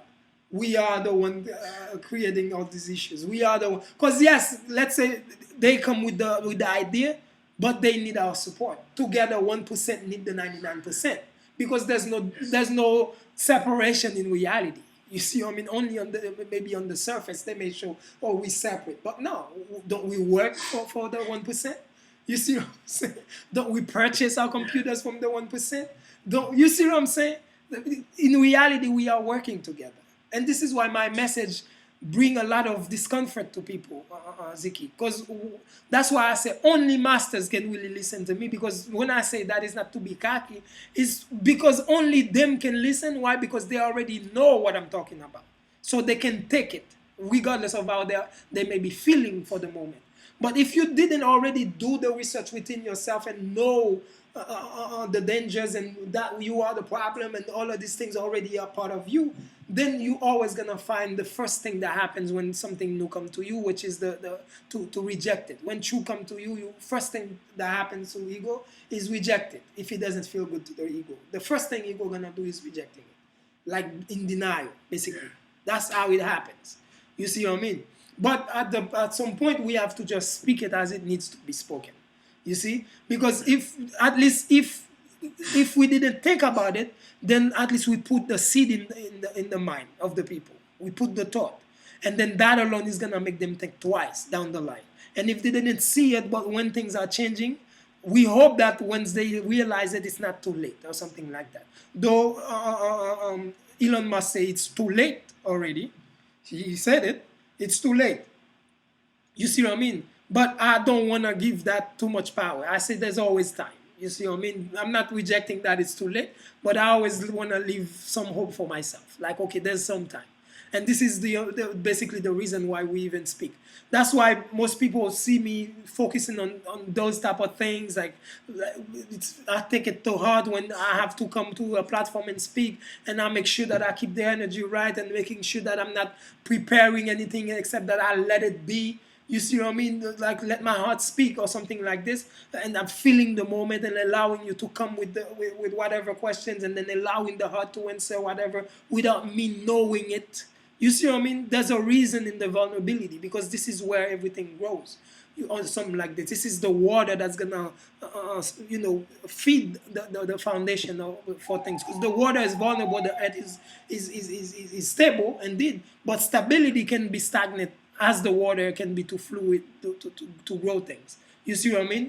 That's the thing. That's why the water is gonna be needed. The vulnerability it needs to be added to the stability in order to allow growth or something like that. You see what I mean? So I like to be in that space of the vulnerability where I don't know the questions you're gonna ask. I don't know the answers to that question you're gonna accept, that I'm gonna let it be. And this is why you see beautifully you ask the right questions, and then giving me a way to allow spirit or my heart to speak about it freely. Because many people may not have seen themselves as the problem. Many of the young men that go and break the 5G towers and come back to their computers to check their crypto investments may not see it that way, because they're just acting on impulse. They're acting from a space of survival. You see what I mean? They don't understand really fully what it is that they are doing. That's why they don't see where the same hand that's destroying the 5G is the same hand that's supporting the 5G in the first place. They don't see it that way. So when we allow ourselves to give time and come and talk about these type of things, then we really assist the growth. We really assist the evolution. We really assist the betterment of the planet. Because in the beginning, like we say, it was the word. You see what I mean? So that's why I really compliment you on whatever it is that you are doing, the time that you are putting into your platform and stuff like this. And I believe I already subscribe to your channel and stuff like this. You see what I mean? Because I already understand. I'm not seeing these things as the manipulated mind sees it. I see it for what it is. I see it for the very thing that's bringing the change. You see what I mean? And this is why you see the people that control the platform try to control how much of our words they allow to go. Because whether we see it or not, they see the potential. You see what I mean? They understand the power it holds when we come and being the voice, putting time into the platform and things like this. Because look, the minute that the TV was created in Germany, that's the minute they knew they already had control over the world. Because you already know what it is you're creating. You see what I mean? And sometimes when we create, we may not know the power of what it is that we are doing. But those who already know power, they already see more in what power and what we're doing that we know. That's why they will see, they will give views to the one, like basically synthetic fake views to someone chasing their butts and men wearing skirts, and they give them views to bring attention to that. And because they know how the mind works, wherever the energy goes, the mind follow or something like this, and vice versa. You see what I mean? They know how to manipulate that. And then taking away from your channel that is speaking on the future to a level that we need to hear. You see what I'm saying? Why? Because it stands against their agenda. You see what I mean? And this is why it's so important for everyone who listen to your channel to understand their job in it. You putting your time, and their job is what? To share it, to subscribe, and to let people know, like, and then have a conversation about the conversation. Basically, keeping it alive, keeping it lit, or something like this. You see what I mean? So that it can manifest in the reality. Because if we did not create it as the originators, it's not gonna be for us. That's just the plain truth. You see what I mean? When, let's say, those that are in control today, why is the word in that state right now? It's because they are the children in reality. They are the last one to experience the reality. And you know how it works in the reality. It's all about experience. Whoever has the most experience is the one that should be in control of things. You see what I mean? Otherwise, all the resources will be misused, mismanagement, this and which is what we are seeing today. We invest in wars more than we invest in the children. We invest in the things that are destroying more than we invest in the things that are building. You see what I'm saying?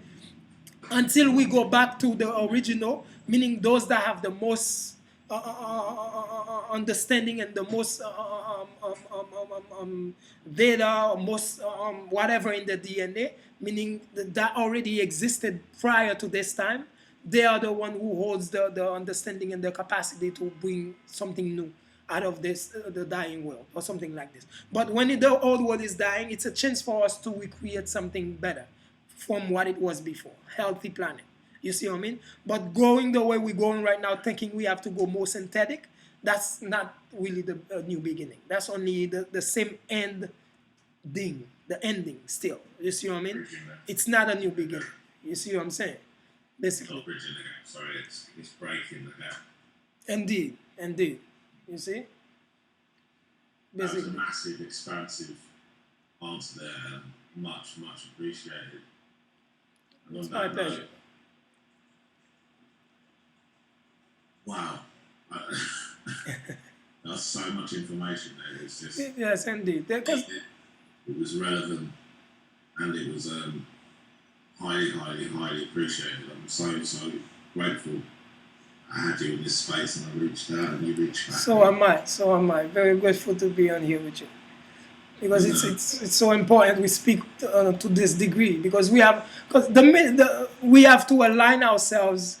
Though we may hit the 1%, but we can learn from their levels of maturity, from how much patience they put into things. Like, let's say Trump, for instance, being the president today. It's something they already chose many years prior. It shows the patience they have. They already prepare 50 years earlier, 100 years early for a time that's going to happen 100 years in the future. Knowing they trust the process. They know, okay, they have to remain patient and wait. We have to get to that level of maturity. You see what I mean? Learn from that. You see what I mean? And then to the degree where even we call Illuminati bad, blah, blah, blah, this and that. But the Illuminati, when they do something good, the same way when something bad happens, they don't seek to take credit. The same way, too, they don't take credit for something good as well. You see what I'm saying? They don't need any credit because they're mature enough to not feel any self-gratuity from that. So we have to reach the level of maturity that they're projecting. And this is the only reason they're controlling us right now. Because they are showing maturity. You see what I mean? Because in a space, whoever shows more maturity is the one that's going to control anyway. Let's say there's chaos right now happening in your home. You're going to find the more mature one become the leader naturally. You see what I'm saying? Naturally, without having to say be chosen or whatever. It naturally is going to happen. It's going to say something and everybody going to feel the need to follow. You see what I mean? And it happens naturally without a consensus or nothing. You see what I mean? That's the way it is in the world. Though they may be misusing the stuff, but due to the fact that they are using maturity to move forward, using the God-given abilities, like aligning themselves with the God frequency. Because what is God? God is the destruction, the destructive one, is the builder, is everything. You see what I mean? So are they still doing God work when they are destroying? Yes. You see what I mean? So that's what it is. It's like, so now the balance is what's needed now. So the other aspects of God gotta stand up and do what the other aspects must do to create a balance within things. And then in the end, when both sides is showing maturity, then you can be called to the table. Where before they make a decision, you have to be addressed first. Meaning, since you are more in tune with spirit, then they're already realizing that. Because even in technology and in the technological world, now they're giving more voices to the gurus now, to the spiritual gurus. They want to hear what they have to say now more than ever. Because they're recognizing the void in their thinking. Because before it was few recent years before, it was what? It was, if you can't see it, it doesn't exist. They did not believe in a soul in the body. They did not believe in spirit. They just see body and death, that's it. You see, that's why they did not value life. Until they started see, as they understanding the atom and the DNA and stuff, and they started seeing certain things they used to call junk DNA or whatever. There's nothing beyond the atom or whatever they put the blockage in their mind to, and they realized it was their own blockage, not that there was a blockage there. There's continually to know, but they stopped it there because of their thinking. So that's why now they start giving more voices to the spiritual aspects of things.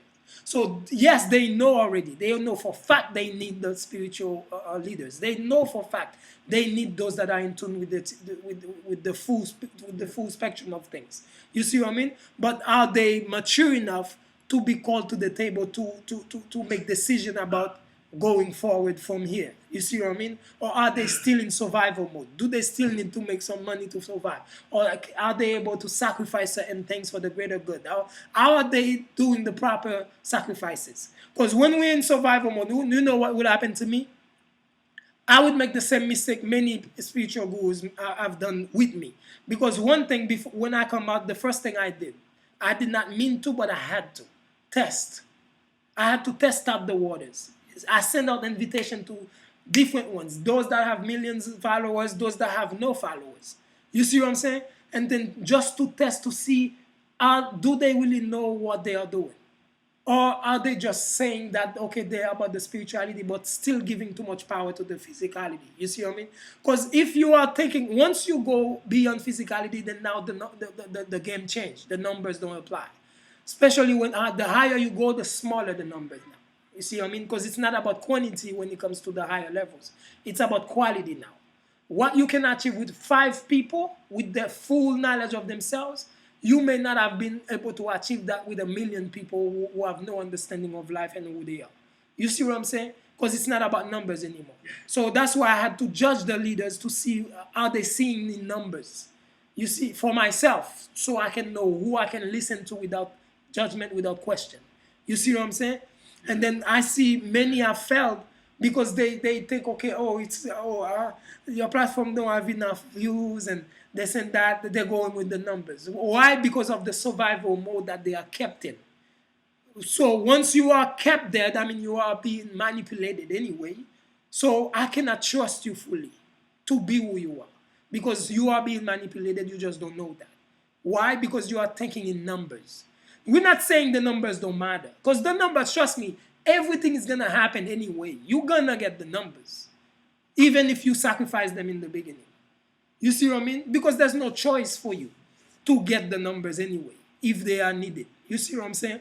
But the thing is that but if it is what you decide on, you see, like, do you decide on the number of the platform to connect with the platform? What if that platform hold the potential to bring a big change? So you pass on it based on your manipulation. You see what I'm saying? So now you're thinking, okay, numbers. That's why many people, you may have many followers, yet you don't raise enough money. And then you have one follower who's a millionaire can give you one check covering the whole world or something like that. You see? Because the numbers really don't apply in this game of spirit. You see? Things may happen in ways we don't even get, we don't even understand. And that's why we have to trust the magical part of life. You see what I mean? And then trust in ourselves. Believe in what we are doing and have the right intention. You see what I mean? That's all that you need. The most important thing is the intention. That's why they don't seek to control mostly your action more than they control what you decide and the intention you have. They want to make sure that that intention has to do with survival. Because the minute that they control the beginning of the action, then they control the outcome of the action, whether you know it or not. That's why they keep you in that survival mode, because you're gonna mostly make decisions based on it. And you're gonna completely overlook everything that has to do with anything outside of survival. You see what I mean? And you won't even know when you do it, because it takes one action to create the ripple effect in the wrong path. You see what I'm saying? And this is what the leaders have to understand. It's not numbers at all.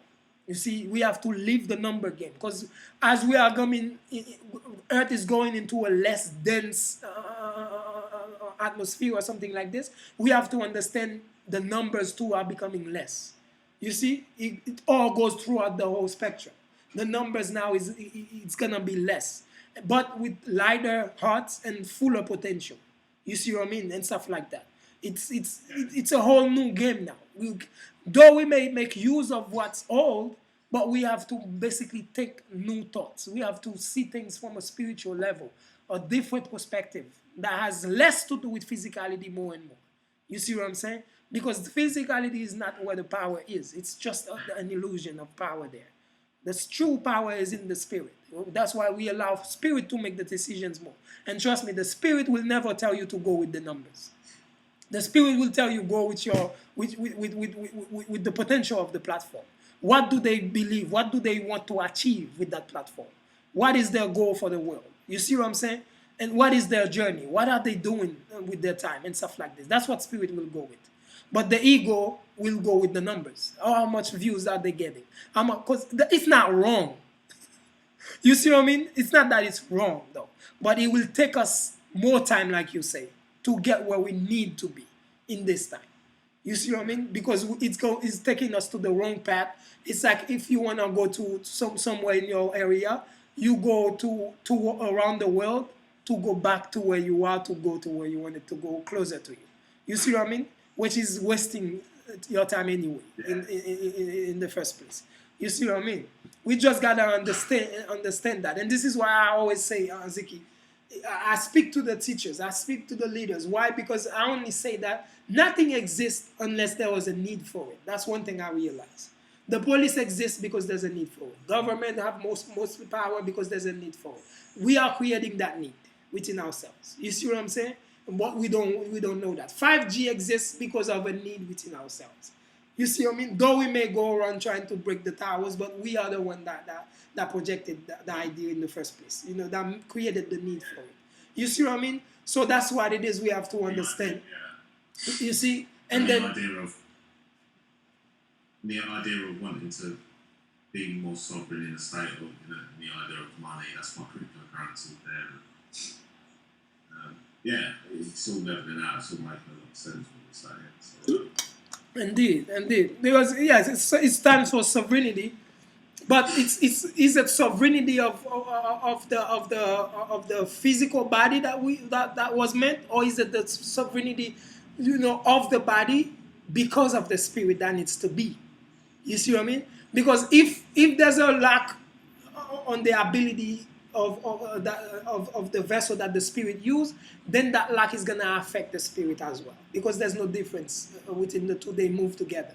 You see what I mean? That's why that sovereignty is not a sovereignty for us to become greater consumers. It's a sovereignty that has to do with giving us our full ability so that spirit can express itself more and more. You see what I mean? Because the blockage is the spirit that's basically experiencing the blockage. Because body has no the body will ah has no need I don't even know what to say with this. You see what I mean? But it's the spirit basically. You know what I mean? It's that we have to have the proper understanding of that sovereignty. You see what I mean? Because it's needed for the spirit to be the change that needs to be. Because the ego is not gonna be the change that needs to be. When we say we have to be the change, it's spirit that's deciding that change. You see what I mean? Within the body. Because body doesn't make decisions. You see what I'm saying? So everything that you hear, the abundance, is for the spirit to have the abundance in its own use. You see what I mean? It's not for the ego to make use of or something like that. The sovereignty is not for the ego to be its monkey self or its childlike self or whatever, going around creating little robots and whatever. That's not what that sovereignty is about. It's for the spirit to be able to add to what is needed for the new world to take place or something like this. You see what I mean? To bring things back to the way they were. Because spirit was outside of time. It was in the beginning and it will be in the end. So spirit is what knows how it was in the beginning. The ego doesn't. You see what I mean? Because the ego is limited in time. Spirit was there when things were. You see what I mean? So spirit will know what needs to be done. You see, that's why all of these things is to facilitate the spirit use of the body. You see what I mean? But not for the body to be or something like this on its own, continually working against the spirit within it. You see what I'm saying? It's not the healthy way to see it. So that's why cryptocurrency, you will question it once you have that understanding and stuff like that. But we are able to make use of it anyway.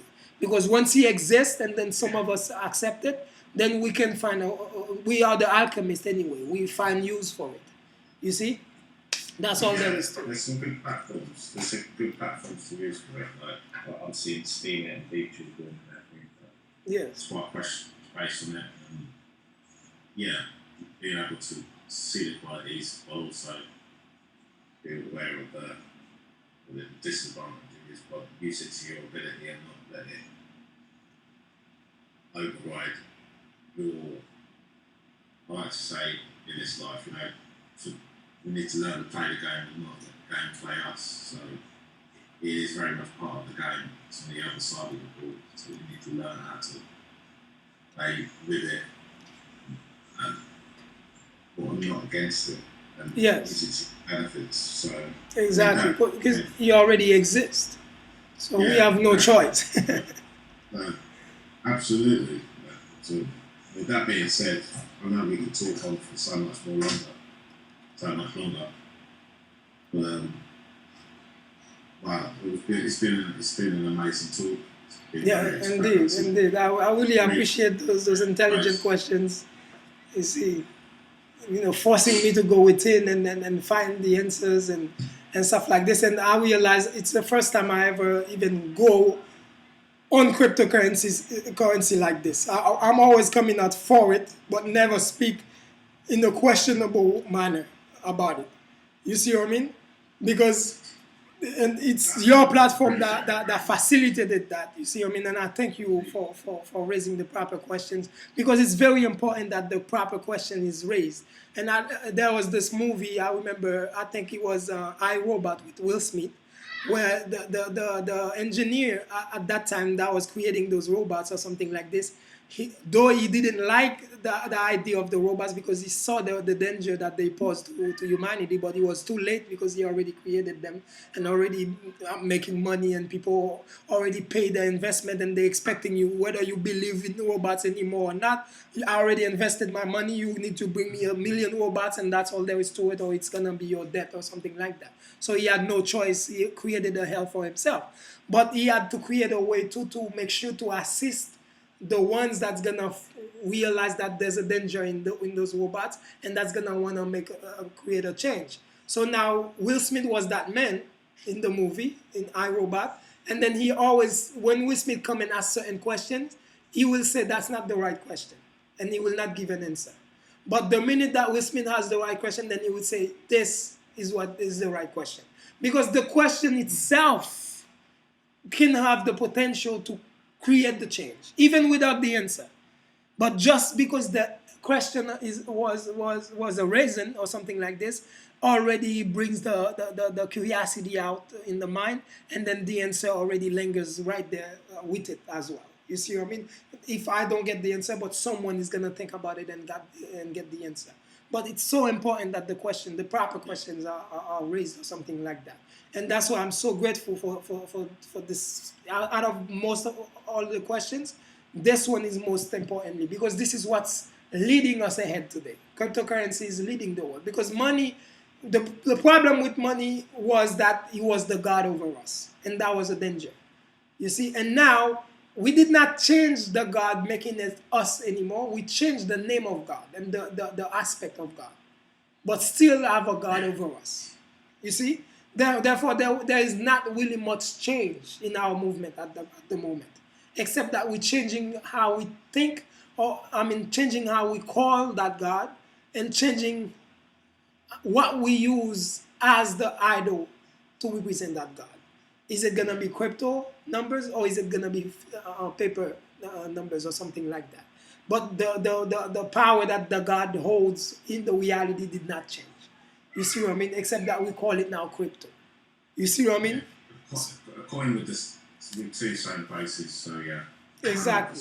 The same control, the same control is gonna be there, the same this, the same that. Because really, let's say you're gonna buy everything with crypto. You wanna buy your computer with crypto. Let's say you wanna buy a Microsoft piece or something like this, or Apple piece, or Apple laptop. So now, if Apple is supposed to be in alignment with its investors, and the investors are going with what is against the world right now. So Apple has more tendency to answer to the answers of its investors than he has to the consumers most of the time. You see what I mean? Because the consumers, they just will consume whatever you present to them anyway. You see what I'm saying? So the thing is, like, basically, if there was no change really in who holds the power, the beans or the crypto or the money itself, then now do Apple or Microsoft still hold the power to say, I don't want to sell to you, even if you have your own cryptocurrency? You see what I mean? If they don't agree with what you are doing, you need computers anyway to do your work more than ever now. If they don't agree to sell to you anyway, they won't sell to you. Even if you have the sovereignty in your own crypto, your own coin, your own money. But who's to say somebody else is going to want to accept that money anyway? You see what I'm saying? Because the power, the same way you have the power to have your own money, somebody else has the power to accept that money from you or not. You see what I mean? That's why we just got to understand things to the fullest. You see, so that we can make the right decisions or something like that. You see what I mean? And if we have to make sure to create alternative routes and other ways to do things, then we should do that. Not saying that crypto may not be a good answer or something like this, but I'm just making sure that we keep the mind vulnerable and open, so that we can question things as we move forward. You see what I mean? And stuff like this. We come in consensus and think about things, you see? 100%. Most definitely. And thank you again so much for your answers. They've been expansive and just most welcome. Very, very in depth and much appreciated and needed. So I'm glad that we shared this space and that we got a lot from it as I did. And I know we're going to be in touch soon. I'd definitely like to see how you get on. Indeed. Once more before this year's out.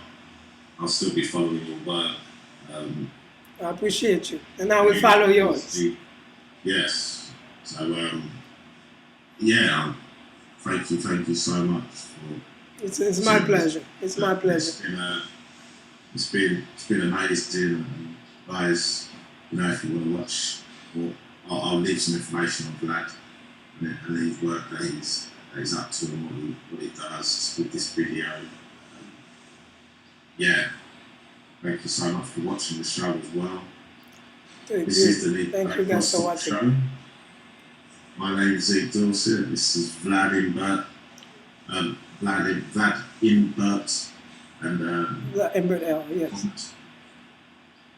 Wholeness. We are signing out. Wholeness. Thank you. Thank you for having me. Thank you guys for watching. Thank you. See you next time. Thanks a lot. Thank you.